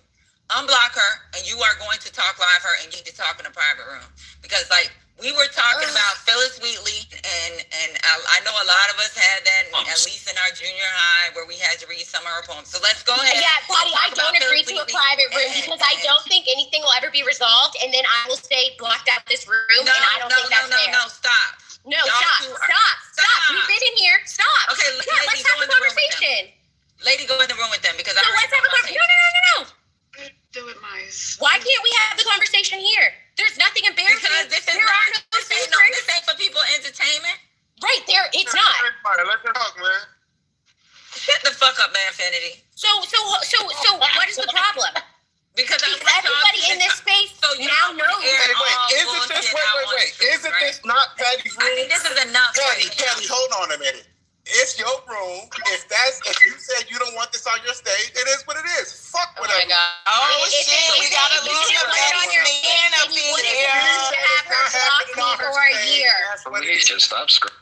Hey, if she said it's not happening on her stage, it is what it is. I mean, how y'all gonna tell her? I'm sorry, who are you? That's Patty's man. How are y'all gonna tell her to do what she told us she don't want to do on her stage? Right, but I want y'all two to talk. Okay, Alicia. And I think Patty, I respect you and I appreciate what you're trying to do. Kalisha actually has told me, Lisa, I will tell you this, okay? Kalisha said she is willing to have the conversation with you. Because I said, y'all need to talk a long time ago. And she said, you know what? She ain't going to talk to me. Right. So she still hasn't. And that was a year ago. So, Lisa, please just go ahead. Press on her face. Patty, wait, we can hear you, Lisa. Oh, thank you. I did unblock her. Listen, this is not what Patty's room is for.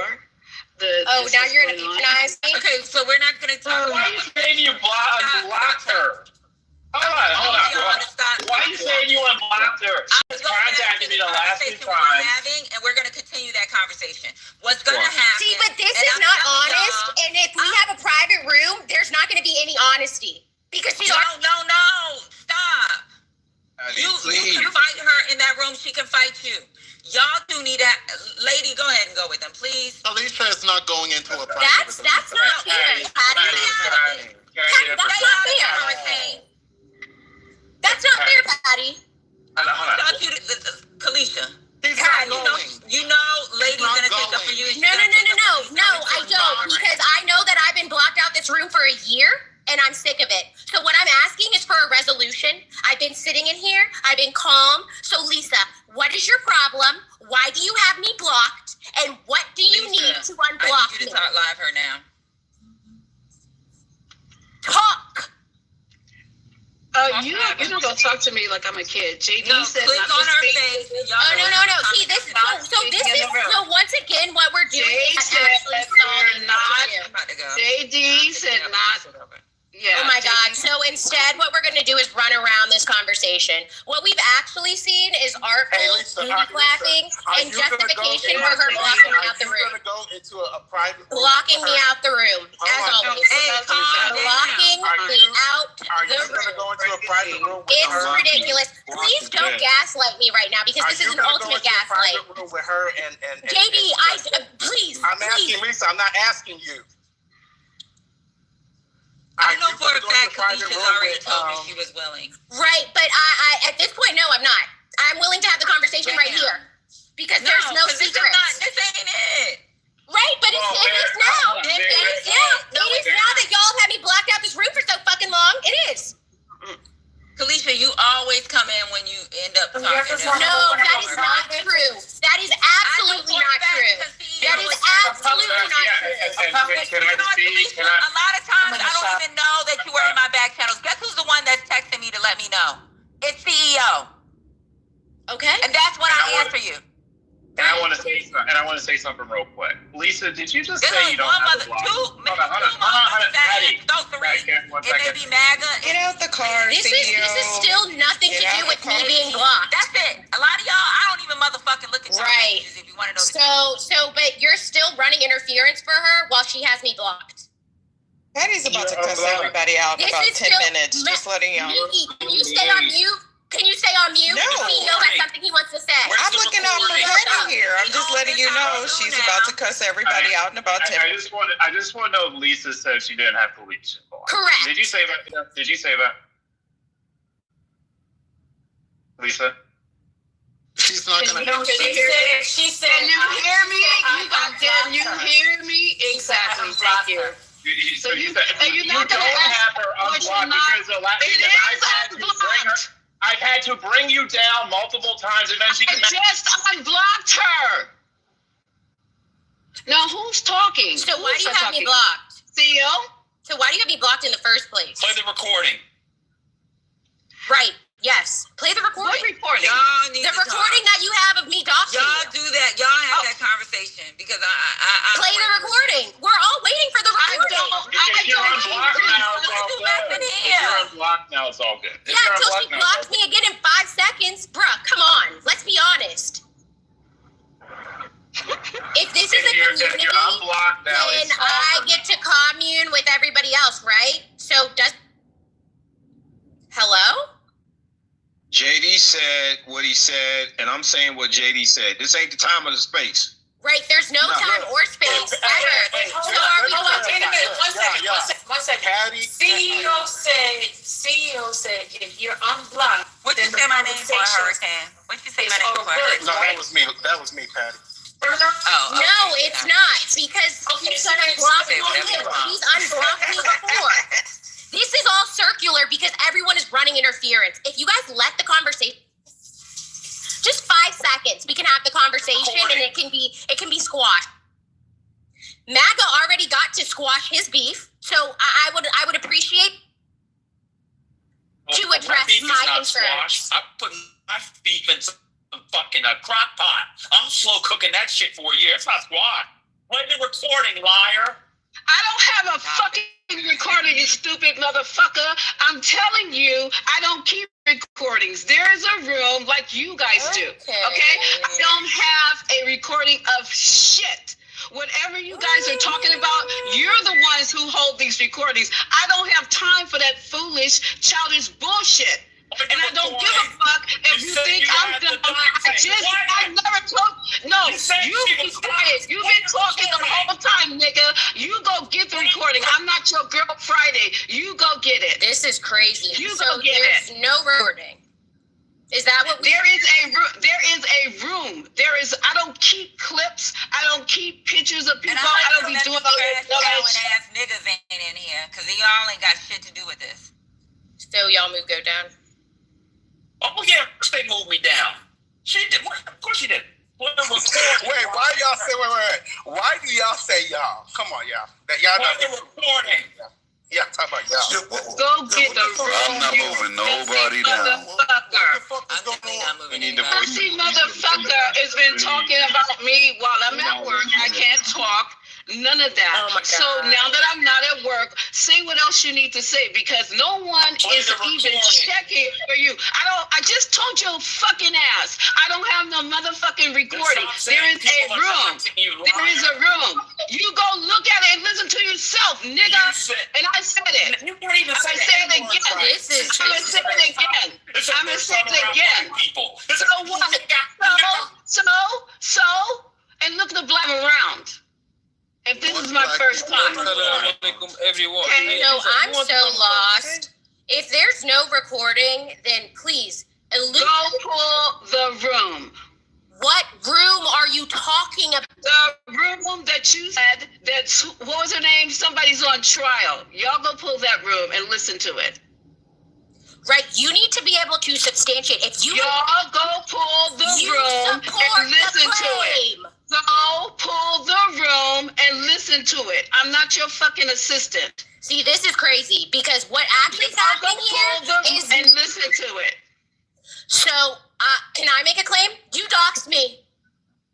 She doxed me. I don't have time to be doxing you. Not that interesting. Next. Supposed to be a whole ass attorney, which is crazy. Which is crazy. She doxed me. And get on that app and show my ass. She doxed me. And she doxed me. Professional person. She doxed me.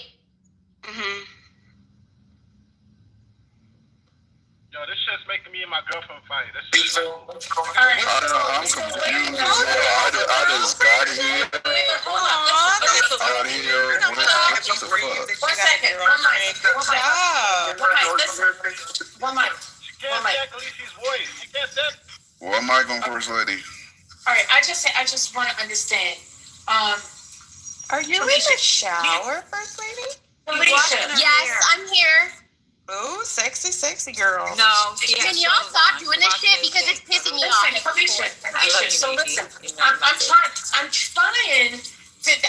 trying to do other things. Y'all keep arguing, okay? So all I want to know is give us a recap of that room of what happened. For the record, are you able to do that? The room that was a year ago, yeah. So originally, Lisa said that someone named Kat. Without the details. No, I can't recap the room. Now it's somebody named Kat. You know exactly who she is. Dog, I don't know any of your real names because I don't give a fuck about you. Judge. I don't give a fuck about you. Lisa, right? So we have me blocked. We equal. So then, no, I wasn't a part of that. I was drawn into that.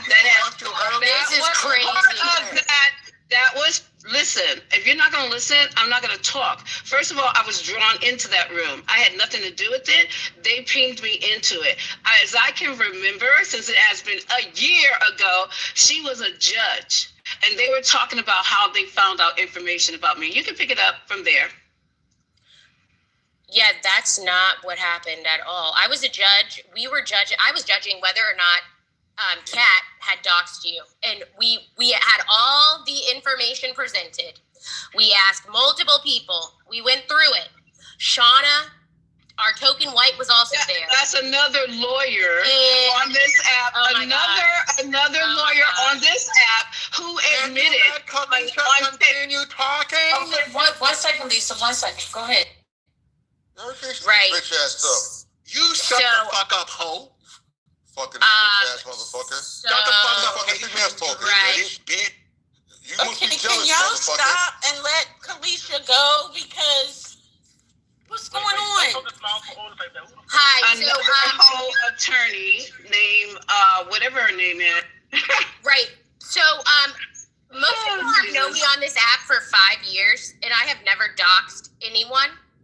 So to suggest that I dox someone, and basically, like Lisa, the story isn't even making sense. And professional. Based on what you just said, this person has. Based on what you just said, it doesn't make sense. Go back to the trial. So we hosted a trial. I hosted a trial because Lisa was accusing someone of doxing them, and we went through the evidence. We can go through the evidence again, actually. Let them play the room. Let them play the room. I remember the evidence, Let them play the room. Let them play the room. The room is not recorded. No, it was recorded. No, let's not go through that. Let's not rehash the evidence because. No, I'm just saying. Why not rehash the evidence? Because that still goes to the fact that nobody doxed her. Okay. And that's another lie. The evidence was. That is a lie. So okay, are you going to let me finish? So first of all, the evidence was people were talking about, this came up because I think something about $200 haircuts, right? And then it was said that, so then it was said that you had twin boys on Berkeley's basketball team, right? Twin boys on Berkeley's basketball team. Talk to me, Nick. Do we remember this? Twin boys on Berkeley's basketball team. It's what Lisa always was talking about. My kids don't play on Berkeley's basketball team. Oh my God. Can you mute up? Can you mute up so I can get into the details? Okay, so when you stop fucking lying. Until I finish. One second. Okay. So, guys, you're not coming on stage right now because I don't want nobody. Can you move her down so I can finish? No, I can't do that. We're not doing that. Oh, so we're not. So we're just gonna hold space for the fuckery. No, But you work with me? Damn. I'm trying to tell the story. Right, I just keep getting interrupted. Okay. But objection. For what? I'm about to tell you. Can we just stick to not naming names of the places of where the information is involved? Just saying. No, but that was the whole point because she just lied about random shit that no one cared about. But if people feel as though, okay, Okay, but you being caught in lies is not someone doxing you. That's just you being a bad liar. Kalisha, stop for a second. Firstly, oh my God. Firstly, he just wants you to say there was a trial about the doxing. There were lies told. People were accused. Like, that's what she wants. She just okay, right. wants People were accused. We decided that no one was doxed. The end. Does that help you determine anything? Okay, no. So do you want the details or not? What's wrong? Why can't you? What's wrong? I've been blocked out of this room for a year. It's you annoying. Gotta stop saying that. Like, okay, listen. And y'all are coddling a grown-ass woman old enough to be my fucking grandmother. Listen, I'm not. If I'm supposed to be in the middle, I don't need you attacking me. Okay. Well, you're not in the middle. You're standing and you're playing defense. Like no, you guys I'm not playing any defense. Will you stop? Stop looking at it like that. Yeah, y'all are gaslighting. Get it out of your mind. Okay, you were allowing these people to put this in your head. No, I'm not. I'm not. If you really are here to get to the bottom of it, then you wouldn't continuously keep going back and forth with me like this. Right. I've been trying to get to the bottom of it. Kalisha. Can we stop with the lies? Kalisha, no, you stop with the lies because what if I'm not mistaken, if you would be quiet for 1 second, I'll tell you. So okay, go ahead. I'm about to tell you. When I first found out about this was back in early this part of the year. Right, there's a recording in your back channel. Will you let me talk, young lady? Please. So that's how I felt. I said, "What you mean you blocked?" I didn't know he was blocked. For a long time, we didn't even know who it actually was. You the one that came and said it's got to be Lisa. So one day I brought it up in their space. I said, "Do you have Kalisha blocked?" I don't know if you recall because you may not have been right. In and space, she said but those that were there, right. However, you got in the space and we had the conversation. You started telling bits and pieces of the story. From that point on, I could have sworn you were unblocked. Is that not true? From that day forward, for a while, you were unblocked. Is that correct? Yes or no? Because I remember you coming back. For 3 days, I was unblocked, and then she blocked me again, and is back on this same bullshit. Okay, so you're saying for 3 days? For 3 days. Because then why didn't you come back? Oh, I did. Check your back channels. No, I'm talking about from the time right now. You can see it. Did you see the message that I sent you? Right. Did you see the message that I sent you? Did you see the message I sent you? You sent another one? Correct. Scroll up. I sent 75. No, I'm just saying, but did you see the message? No. I had the last time I received a message from you was back in March. No. Let's see. Yes, so Rex, yes, March, blocked out again. And that was because I told you the story in January, right? In January. It was February. I said try now. No, scroll up. It was January 25th. Try again. And y'all, because I am the queen of messy bitches, I do have all of these messages. Lady, I know you're fair, and I have respect for you. Lisa has had me blocked for 6 months, won't engage, and refused to admit it was her. This is ridiculous.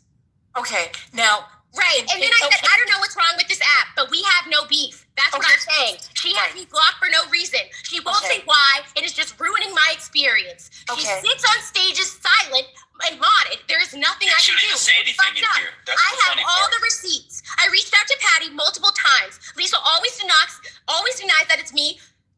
Lisa always denies that it's her who has me blocked. This is in January, right? First lady responds, well, we proved it tonight that it is her. But she said you doxed her. That's the reason she blocked you. I heard her talk about people doxing her. She had Thomas locked also. That's why I'm trying to get your side of the story, but you kept going on mute. That's bullshit. I didn't dox her. LMFAO, I didn't take the time to look that stupid fat bitch up. No one can ever accuse me of doxing. Did you hang around the people that did? She's just making shit up to justify her behavior. No, and that whole drama proved she was never even doxed. She did that to try to get sympathy. Well, why did Lisa say Linda is her real name? I know her as Lisa. No, Linda is what Kate called her. It's an inside joke because she tried to say that Kate was pregnant, which was never the case. Caitlin, yes. The crew that she claimed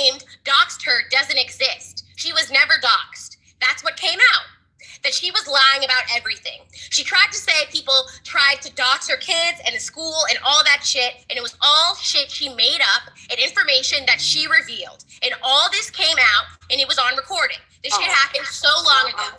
And yes, Caitlyn is the one I'm talking about, because apparently Lisa has a problem with hella yellow females. Well, there was a room held with her name in the title. Is that untrue also? I said, that violates the terms of service. I never saw that room. All I know is that people who actually knew Lisa came out and said she was lying about everything. They said that she was not a surgical nurse. She did not. She claimed she had twin sons playing on Berkeley basketball team. All that shit she said was a lie. That's what came out. And that doesn't have anything to do with me. If you are a liar, you are a liar. That's not my business. I never claimed to be anyone else. Just because I know she's a liar, this is ridiculous. So if you know this info about her, then someone would have doxed her to know what she said is a lie, right? I said no, because she was friends with these people. And I guess real life. They have each other's phone numbers and shit. No one put her address out. No one put her personal information out. Saying this person is not being truthful is not doxing. The problem was she couldn't keep up with her lies, and people recognized the inconsistencies in her stories, pointing out that is not doxing anyone. If one day I tell you I have twin sons that are in college, and the next day I'm yelling at people because I claim that my child is a minor, and you said that these are your only kids, you're lying. It doesn't make sense. And she keeps lying, because when she was confronted in September about having me blocked, she denied it. First Lady said, I agree with you on the doxing definition, right? But I can also see her considering that a form of doxing. Who wants their untruths exposed? I'm just saying. I said, yeah, but I didn't expose her. That was the people who had her phone number, who were her friends, who she was lying to. I don't give a fuck about that bitch. She blocked me because I know the truth. No, but so fuck you're gonna her. call me. Accusing me of doxing is ridiculous, and everyone knows you. that's a lie. Fuck you and fuck the shit that you coming out of your fucking mouth right now, because you don't fucking know me. Hello? Hello? Fucking doxed. Okay. So let me Hello? tell you Finish one reading, thing. because I'm reading. She's telling her Hello? Lisa, Lisa, wait a minute. She's telling her side of the story. Oh no, I'm reading you and I's back channels, First Lady. I know, but I'm saying in the back channels, you're telling the story as you know it. That's what I'm saying. That's all. Right. So, you're even saying that this is what Chichi. I mean, this is what I said. Right. So February 27th, girl, who am I? I'm blocked out the room again. She said, try now. I said, March 7th. Are you having a room? I'm blocked out. March 4th, blocked out. It's Lisa again. This shit ain't right. Then 239, SMH, more evidence of me being blocked out the room, was talking about this shit in fucking 2024. And then let's go to Patty and I's back channels, because I think they're more extensive in the interim. Because, you know, what I am about to do is go through all the fucking receipts now. So let's go back. All right. So we got November 1st, March 7th. Oh, okay. Patty, I'm blocked out again. This ain't right, Patty. If it's Lisa, she told me, let her know she will unblock to let folks in. We gotta hear the receipts, First Lady. But I seriously think you need to talk to each other out of the room privately. I'm driving now, love. Give me 30 minutes. She refused to unblock me. It became a huge issue. And I don't want to go to her room. She will not speak on it because she knows she has no reason to be like this. Okay. Well, I'm going to ask her to talk to you Kalisha, hold tight. figure out where things went. That was part of it. No, Kalisha, let her read the back channels, because it's been a million Patty, times. hold on. Can I just say one quick thing, and I'll go back. Right, this is crazy. This is crazy. I will be Can I honest with just you on say this. I one wanted them quick to talk to thing? each other because I wanted this to be done, because we share Can I just the say same one quick thing community. so I could go back on mute? I'm being told that people who know me I got muted. are dropped and blocked out the room. Oh my God. So I don't know why. Because I'm a liar, so liars will be liars. Okay, let me know when she's done. Well, I'm not a mod, so we know it's not me. You don't know the people who sent back channels who got dropped and blocked out? I know who sent the back channel. Yeah, I do. And y'all need to just, you interrupted her for that? This is bullshit. This is straight up bullshit. Good try with the deflection. It's not going to work, liar. Right. So I have more evidence. Imagine you complaining about having people blocked, Queen Blocker. Okay. So this is additional evidence. Let's go. Let's see. This is November 15th. Try to come back in the room now. Oh, never mind. I think the person that has you blocked came back. LOL, I didn't dox anyone, so accusing me of something and blocking me out of this room is ridiculous. Yeah, I can't get in. November 19th, I can't get in the room. Plot twist, you have me blocked because I was trolling, because that shit was funny. Excuse me. He sent me the link. Let me know if there's an issue. Nope, can't get in. Because I don't have you blocked. Get out of here, LOL. I announced it on stage for whoever has you to leave for a second for you to just come in. The person may just play dumb. Screenshot the stage.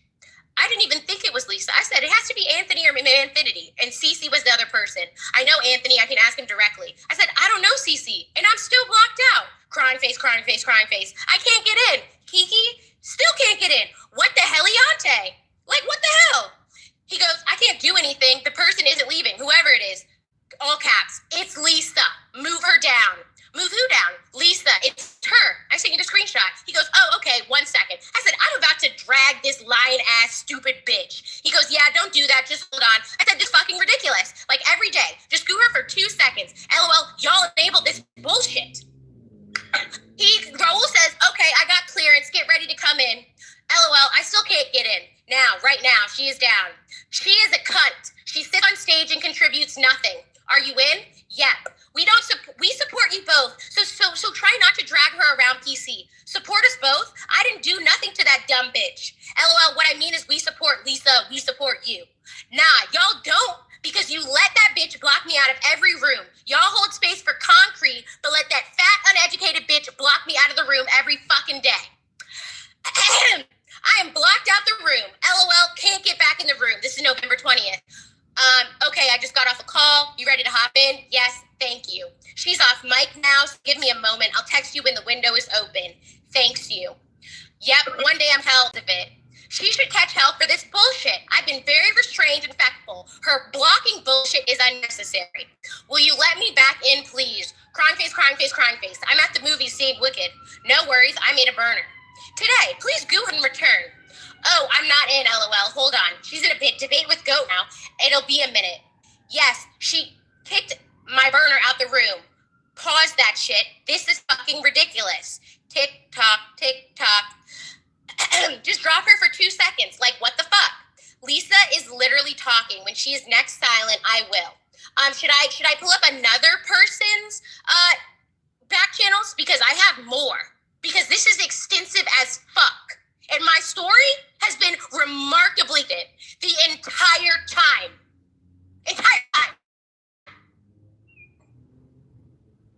I'm waiting. Okay. Okay, can I talk now? Oh, okay. Okay, so you are a fucking bitch. And there's nothing fat on me. If you knew me, you would fucking know that. Let's start off with that. So let me get ignorant, because that's where you seem to be. First, let me tell you how this motherfucking shit started. It started one day when I was in Politically Correct. There is another attorney on this app who actually has Shauna Law in her fucking name. So nobody is doxing that stupid bitch, crazy ass motherfucker. I gave her my phone number because one day I was having surgery. I don't give a fuck what you say down there. I was having surgery, and you don't know people on Clubhouse. They always pretend to be your friends. That was the mistake. You're talking, I run a room, you have people that come in the room, and then all of a sudden, oh yeah, I'm your friend, I love you. Oh, you're having surgery? Yes, I'm having surgery. Well, I'm in California also. I'm in San Francisco. Why don't you want me to drive you? I said, no, you don't have to drive me. That was a nice offer, Shauna, but you don't have to drive me. Well, let me just call you and make sure that you're going to be okay. At that point, she did not have my phone number. So I said, okay, that's nice of this lady, wants to call me and make sure that everything goes okay with my surgery. So I gave her my phone number. And then what did she do? She took for some strange reason, and I think I do have, and I don't keep shit like this. I don't have time. And if you call me an uneducated bitch, fuck you. I graduated from college, and I do have a degree. You can't be an RN. And people have face fucking timed me in the fucking OR. You cannot be an RN without a motherfucking degree, idiot. So then I gave this lady, this white lawyer, who's supposed to be a lawyer in San Francisco, I gave her my phone number. So she said, okay, I'm going to call you and make sure that you're okay. I said, all right. Gave her my phone number, never really did talk to her on my phone, never once. So then one day she said to me, you gave me a fake number. I said, no, I didn't give you a fake number. This is on the app, not on my phone. I said, I didn't give you a fake number. No, because every time I call, you don't answer. I said, well, I usually don't answer my phone. I mean, was that a big deal? So I think she took some offense to it. And next thing I know it, she took my personal phone number and she backtraced it, however that goes. Not even aware that this shit could actually be done. So she did that and she got a name that the phone number belongs to. And they started from there. There's people sitting on this stage who know I have children. They know my kids. They've talked to my kids. So I don't need to be proven, and I'm not going to fucking dox them over and over to satisfy your motherfucking curiosity and your goddamn vaginal itch. I'm not doing that. So what I said the next time after that situation went down, we went into a room. It was politically correct. And then all of a sudden, my minor child's school name was in the chat. And I was like, this is inappropriate. Why would somebody want to do that? Why would somebody even care enough to put somebody's kid's school name in the chat? So I felt it was dangerous and it was inappropriate. So it kept going. They kept digging. They kept trying to find out where I work.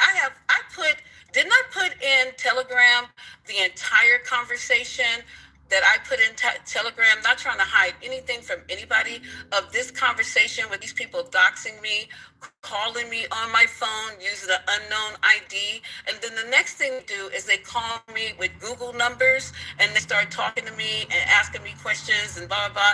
I have put the entire conversations into Telegram.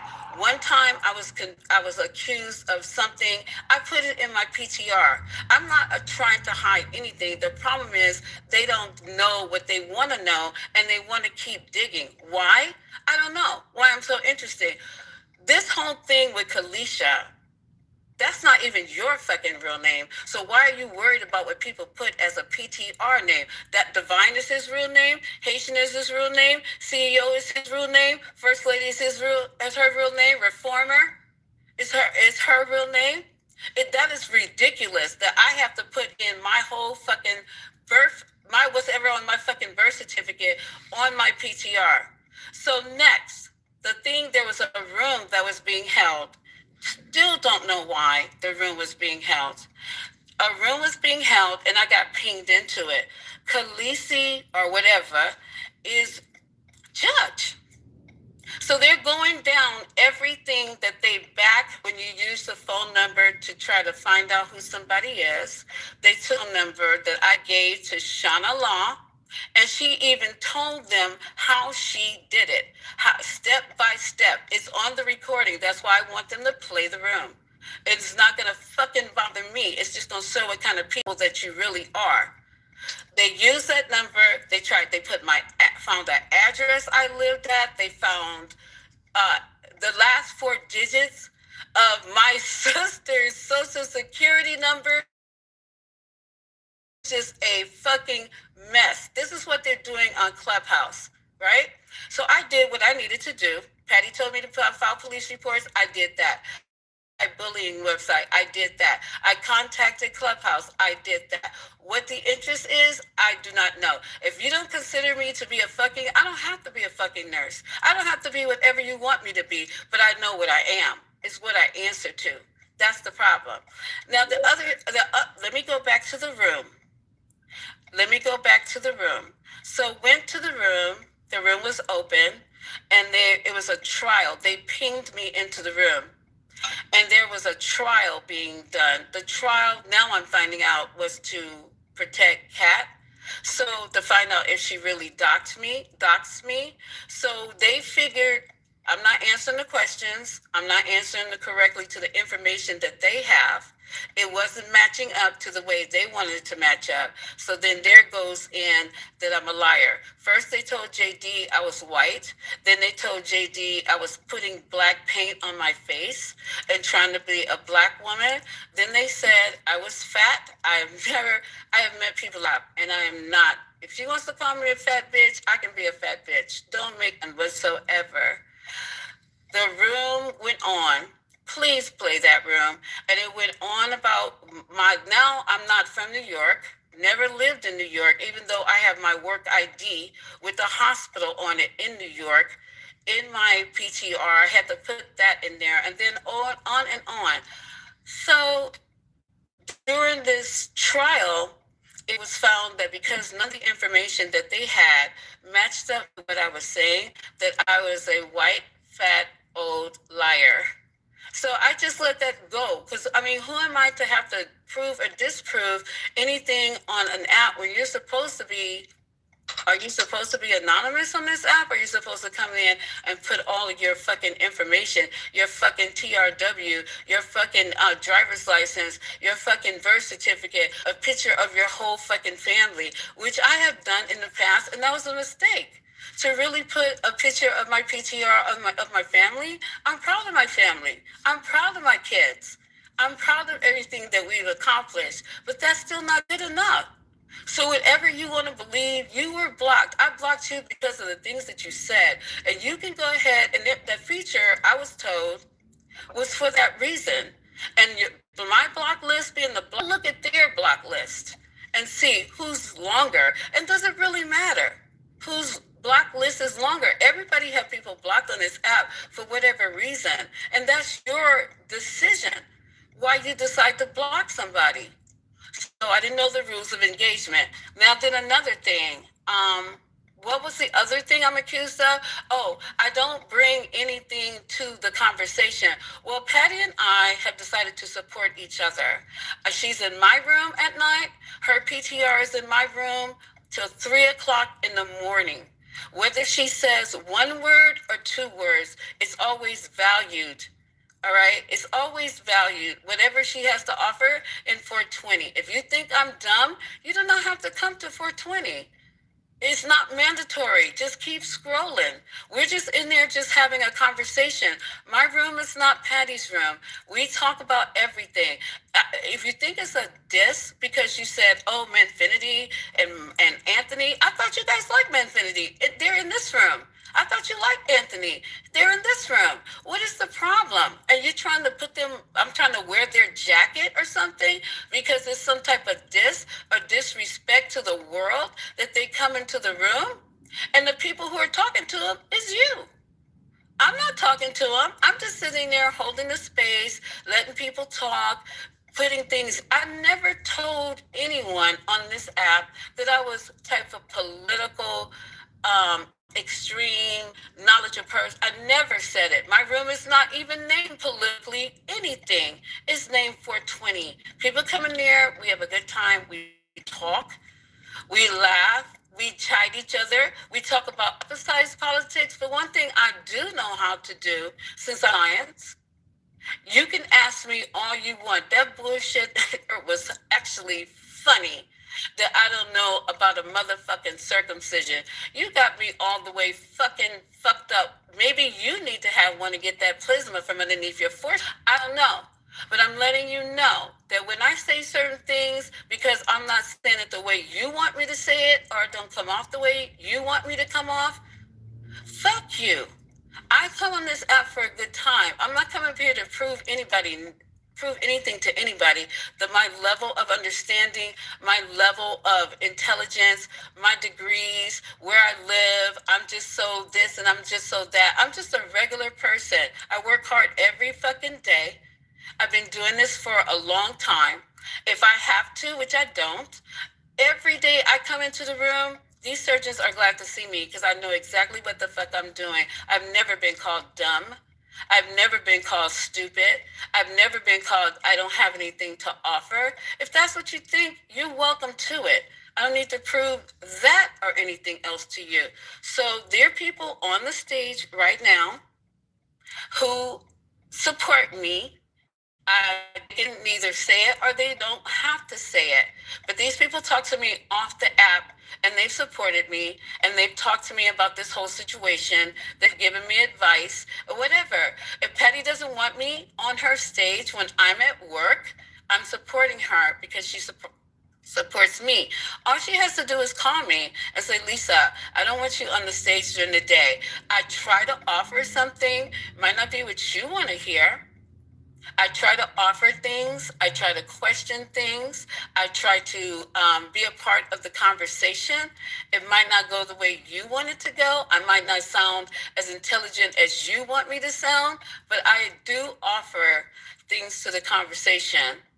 Now, I don't know what the fuck happened today. I was just talking about Dr. Carr, which is something that I play in the morning not every Monday, Wednesday, and Friday. We play Dr. Carr, just listening and trying to get fed from all this other stuff, from all this cursing and calling people out of their names and calling people disrespectful shit.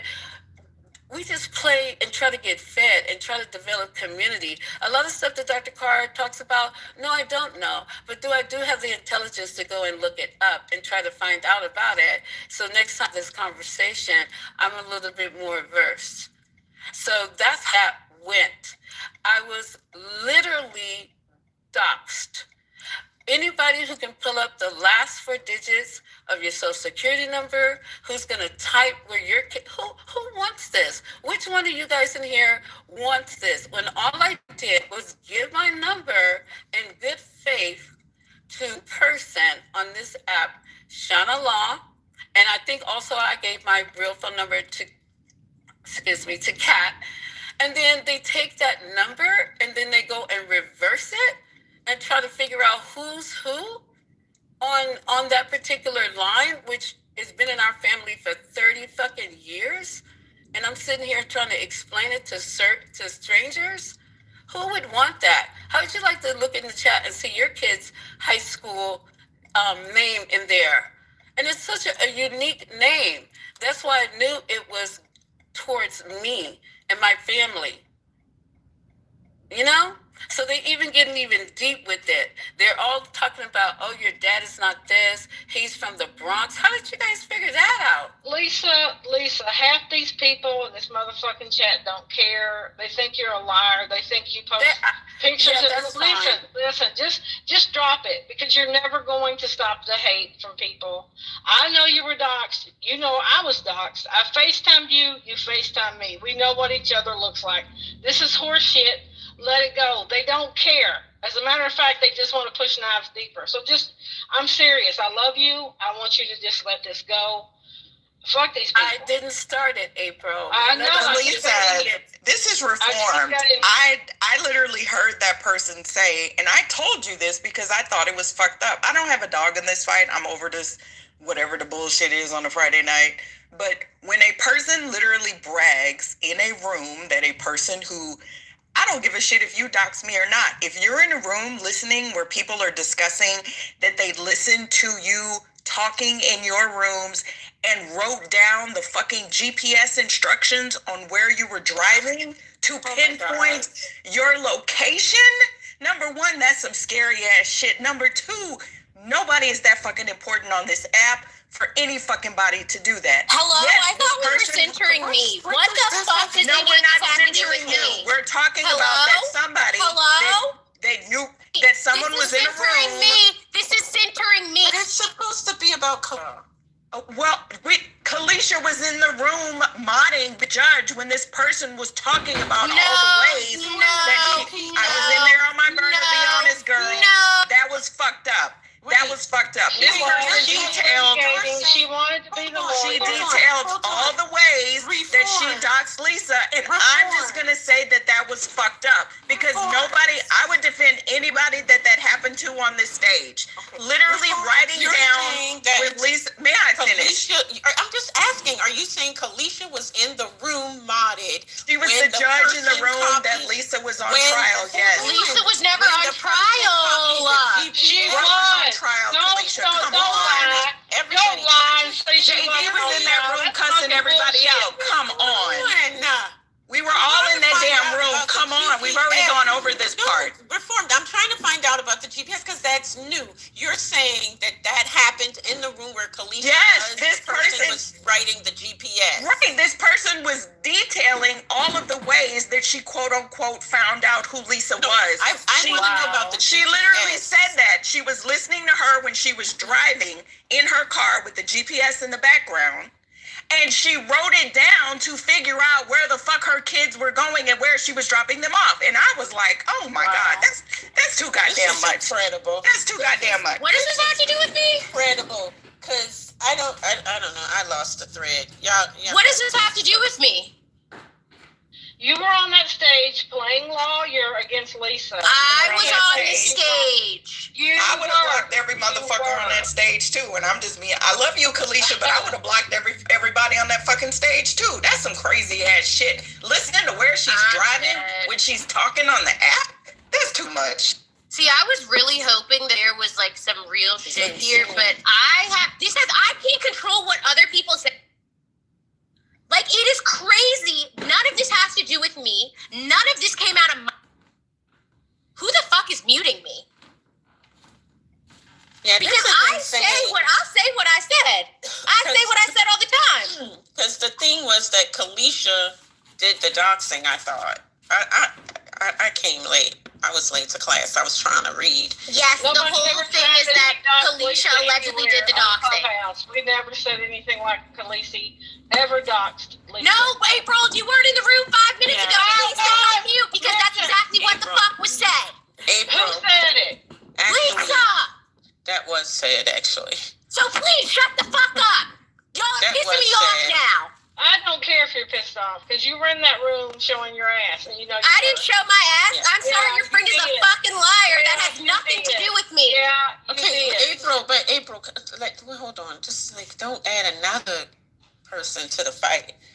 You know, that's I don't give a fuck what you guys all say. But if you got that fucking mentality that you're gonna sit up and listen to me driving in my car and I need the GPS to get where I'm going. I'm talking and I need to get where I'm going. And you're sitting up there trying to find my location. How sick in the fuck is that? I don't even care enough about your that's weird. Lisa, no one denied that funny shit. And listen to somebody's I'm talking. And listen to somebody's motherfucking GPS in the background to find out where they are. Okay, so the whole fucking thing. I have FaceTime with people trying to prove who I am. So did Kalisha dox you or not? I'm fucking talking. No. So did Kalisha I have to do all that. Did Kalisha dox you or not? Has somebody FaceTimed you? No. What you fucking look like? Does somebody you have to put your whole fucking kids on the phone? Does this have anything to do with me? No. Why are you guys interested? No. Why do you give a fuck? I didn't ask. I don't care who you are. I don't care. I don't care what you do. I didn't ask. Stop it. So stop the shit. Can I be free? Then leave it free at Kalisha. That. Free Kalisha. Kalisha dox you or not? Free Kalisha. Leave it with that. Leave it with that. Free Kalisha. I don't even know. Free your own motherfucking self. Did Kalisha dox you or not? Free Kalisha. Did it? I am never in those fucking rooms. Are you? Are you kidding me? Are we changing the narrative now? We changing shit. Are you in? Okay, so we've now completely changed the claim. We have now completely changed the claim. Were you the judge on the stage? Yes or no? I'm non-judgmental, so... No, I'm not talking. I'm asking her. I'm sorry. Was she's the judge on the stage? I'm never in the rooms. It's always about me, but I'm never in the rooms. And why am I so fucking important to you guys? One what question did I do? What is going on? This is insane. What is going on? It's insane, and nobody started it. You think this shit is insane? Be me. You try to be me, and you got that right, girl. Stop it. What the fuck are you so interested in? I don't want, for real. Oh, then fine. Hello? Don't then get the phone. Hello? Take the jacket. Hello? I'm not. Hello? Me masquerading as a judge. What does that have to do with anything? Like, I'm still lost as to genuinely, yeah, you are. Because anybody who sits up and entertains like this and in a room and I'm not even in the room. It's just you all in there making up shit about, and then you come back and call me the fucking liar. Okay, so right now, so Kalisha didn't do the doxing. I don't make rooms about none of y'all. I don't even discuss none of y'all. Never. I don't have to make a side room and start to. Oh, she said her GPS said she was here. Oh, she got. And it was over a $200 and another trip. Trip this out, Clubhouse people, because this gonna be you next. They're tripping over a haircut that I got the invisible sons that I don't have. And that's to literally talk to my kid. It was an error that we had. And who the fuck? That's what I don't even understand. If I have to pay the $200, did I put my cat for some shit? It was just a what is going mistake. We were making a job of it. And my son sitting right next to me in the car. We're talking about how we had to pay for this crazy ass haircut with both in the room. About the hair. What difference does it make? It was two of them. It was in San Francisco. It was that into you guys that you remember it a year, 2 years ago, still talking about it? A motherfucking child's haircut? I don't understand. Right. So is it clear now that I never doxed anyone and this shit had nothing to do with me and I was wrongfully accused and wrongfully blocked out the room? I think we got it clear that you were not the doxer, you were the judge. But you were in the vicinity when the doxed information was being discussed. Crazy as fuck. Yes. I mean, if it wasn't a law, did she have any control? So I guess the only resolution would be like, could Kalisha get on since she was She's unblocked, Dr. A. Oh, for 5 minutes. Are we? Because right. For real, I have the right to block any bitch on this motherfucking app who's trying to tell shit about me that are fucking lies. What is going on? Don't even start. Don't even motherfucking start. If I say some shit about you and this shit was about you and you didn't block me, that'd be crazy as hell. What is going on? That'd be crazy as hell. So this still has nothing to do with Kalisha, right? Right? Like we all know that I didn't say anything. Unblocked. Right, but okay, so that's right. So we've actually already relitigated this one time. I believe it was back in February. So I would appreciate if everyone marked on their fucking calendar today, December 5th, again. So when I am upset about being blocked. Hello? You sound crazy, and I know why. I sound crazy. Yeah, you do. Because you're sitting in rooms labeling yourself a judge while you're trying to go through people's backgrounds that you don't give a shit about. No. With an S. Wait, Raven's here. Oh, wow, this is multiple rooms. With an S. Oh, wow. Okay. This is insane. So, wait, this still had nothing to do with me. Am I not allowed to play judge? I can play whoever I want. I can play prostitute. You can do whatever you want. I can play nurse. And I can do the queen. So now at least you admit that you were there and you were playing I never denied that I was in it. Are we going? You was just in the room listening. Can't you just listen? Now you the judge. What is now going on? on? Judge. What is now going you on? admit it. At least you can admit it. Can we mute the white woman, please? She was the judge. Listen, Khaleesi. Did I ever deny I was the judge? No. Don't be hating on white folks because one of them is your parent. Y'all better be yelling at everybody if you're to yell at her. Y'all better yell at everybody that was in that room if you're to yell at her. What's going on, Pac? Oh, Lord, the white folks is... I don't know what's happening. How do white folks get in there? I never said I wasn't there. Hey, Raven. Hey, Raven, how you doing, girl? Remember, they're trying to say I'm the doxer. What the fuck is going on? That's so Raven. No, you were not. And in that room on October 11, 2024, that room was recorded. And so we have a clip. Cleared up in that room. There are people in this room that have that recording. So everything that was spoken about, the person who said she doxed Lisa who actually looked up her information was Shauna. She did tell Lisa that. So Kalisha, you had nothing to do with any type of doxing. Play the record. Get that clip. My grandmama said, a lie come on a swift horse. So has anything about anything I've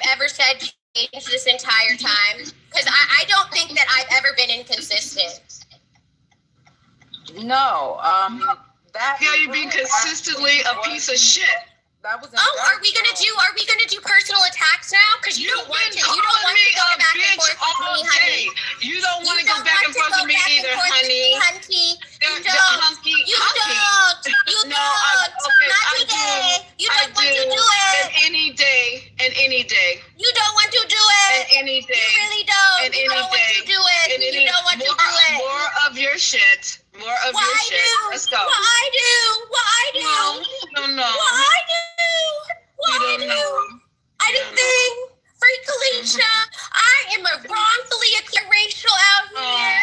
I've been in jail for a year. I'm the most tragic mulatto. And for what? I didn't even do anything. Not the actor room. I didn't do anything. Not Musicals, the actor. I didn't do anything.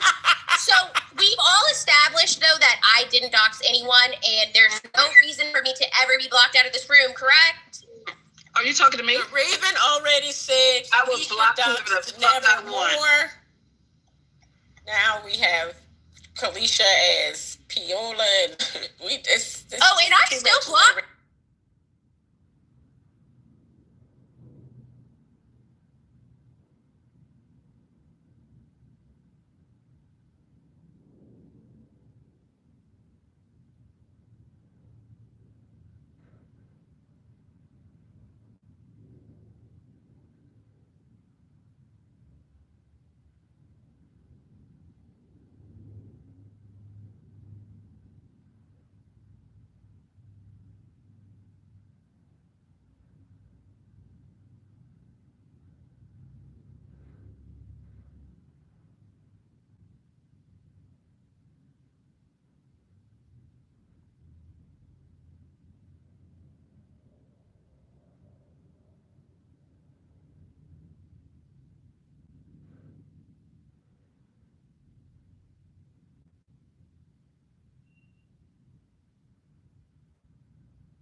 Yeah, so I was asking Fatima if her family was like abusive or mistreating her. Yes, I was asking you if you have books in your country. Do you? No, they weren't, but they were not very happy with a name like me not being a Muslim. They were very straightforward. So, Shady. yeah, they didn't mistreat me because I didn't let them mistreat me. Yeah. So how about that?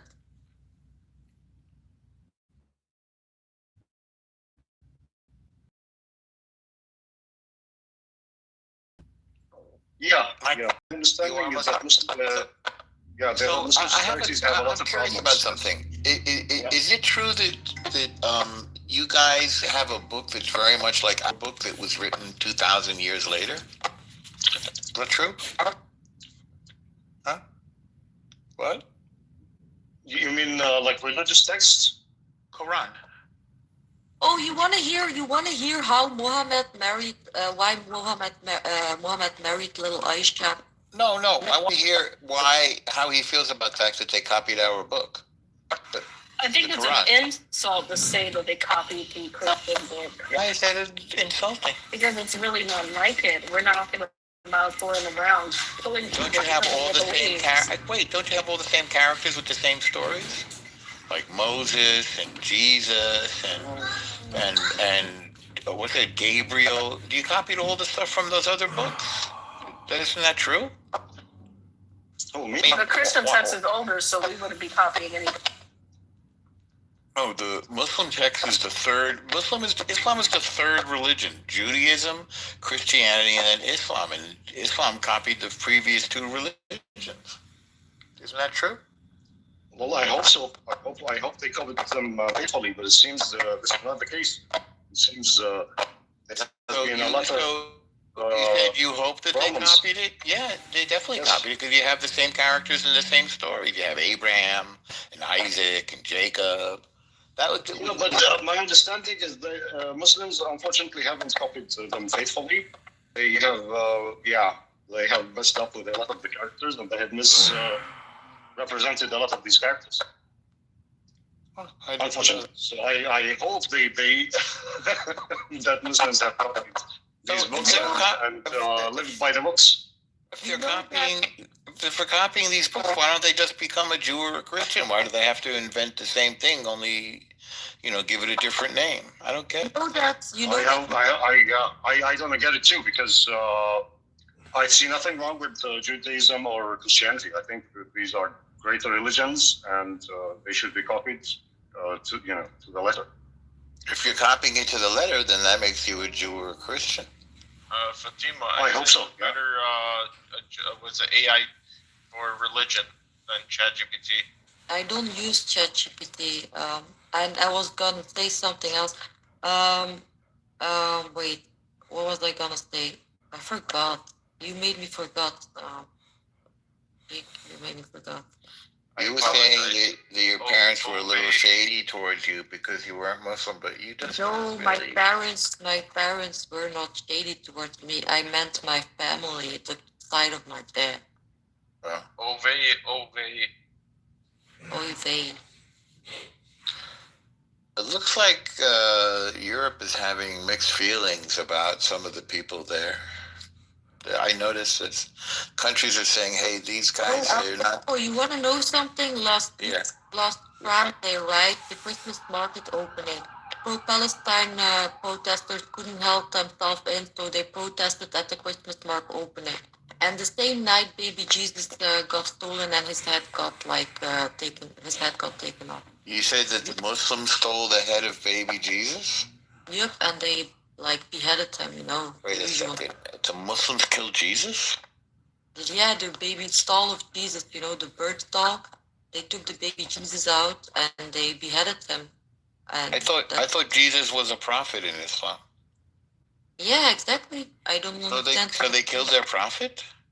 They apparently they killed the man that will judge them on the day of judgment. This doesn't look good. It doesn't look good for them. It doesn't look good at all. Why do they attack the Christmas markets? Is it because they don't get presents? Yeah, they're probably jealous. I don't know. Maybe if we give them presents, then they won't attack the Christmas market. I think with social benefits, we already give them enough presents. So I don't think they deserve more presents. Not even some mittens or something, or some waffles? The only present I want to give them is a ticket to Gaza. A ticket to Gaza?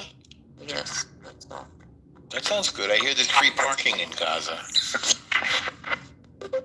And there's probably a lot of parking as well, because Israel whole Gaza, you know. Well, a lot of people were saying around the world, free parking in Palestine. So they got free parking in Palestine now. Yeah. From the river to the sea, Palestine I do not see, and Israel will be free from. Make Gaza Jewish again. Ruben, this is not funny. There were several Jewish communities historically in Gaza, and the synagogues are still there. There was a big port. I don't think it's reasonable for those communities to be erased. I think they should be restored, Ruben. I'm not kidding about this at all. This should be part of President Trump's 20-point plan that the Jewish communities be restored to Gaza. Otherwise, it's racist. Yeah, I didn't make that up myself. In Jerusalem, there's a lot of flags, like make America great again, but it's make Gaza Jewish again. It's hard to pronounce, though. That would be like Magajiza. Gaza. But if they don't hate Jews, then they have to restore the Jewish. I think it's not fair, and it's genocidal what happened to the rights of the Jewish people in the Middle East. My understanding is there has been a lot of, at least, cultural genocide of the heritage of the Jewish people all over the Middle East, and I hope Jews, just like everyone else, have the freedom to live and work anywhere they want in this world. So I hope I agree with that.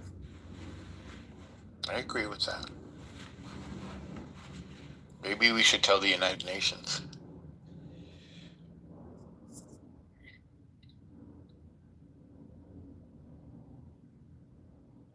Anyway, Hanukkah is coming, and everybody can eat donuts on Hanukkah. So you can switch from waffles to donuts, Fatima, next week. Oh shit, sorry, my mic was sorry, say that again. You can switch from waffles to donuts next week because it's going to be Hanukkah. Oh, I don't laugh. Yeah, I actually, no. I need to stop eating donuts, bro. You should enjoy. You can have one once in a while. Here, I'll sing you a little song. Put on your yarmulke. It's time for Hanukkah. Make a gin and vodka and smoke some marijuana.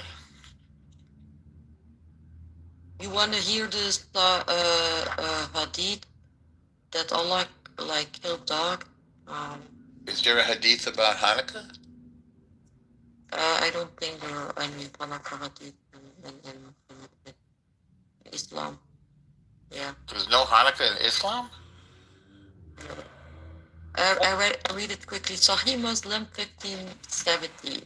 So Allah's messenger is giving commands for killing dogs in Sahih Muslim 1578. Yeah. So yeah. So Tuna Abi Dawood 2846, the Prophet of Allah ordered to kill dog. And we were killing a dog, blah blah blah. It's not important. He ordered to kill fucking dog. So nice. Allah loves dogs. Beautiful. How can you be apologetic for this? Like, don't understand. Oh, you want to know something? I'm not going to read like the hadith numbers. I just know it by head, but I'm too lazy. So there is a hadith that says that the ringing, that the bell is the instrument of Satan, right? The bell is the instrument of Satan. In another hadith, someone asked the Prophet, how does the revelation come to you? And Muhammad says, oh, it comes to me like the ringing of a bell. So he's basically saying that the bell is the instrument of a Satan, and the revelation comes to him as ringing of a bell. So basically, Satan is giving him revelation. That's what he's applying. Beautiful. So the bell is the instrument of Satan, and Muhammad gets his revelations as the ringing of a bell. So he gets them from Satan, basically. Beautiful, beautiful.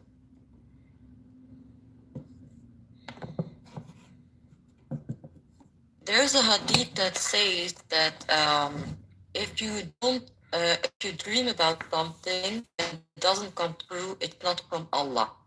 And then there's another hadith that talks about he dreaming twice about Aisha. The second time, Muhammad decides to make this dream come true himself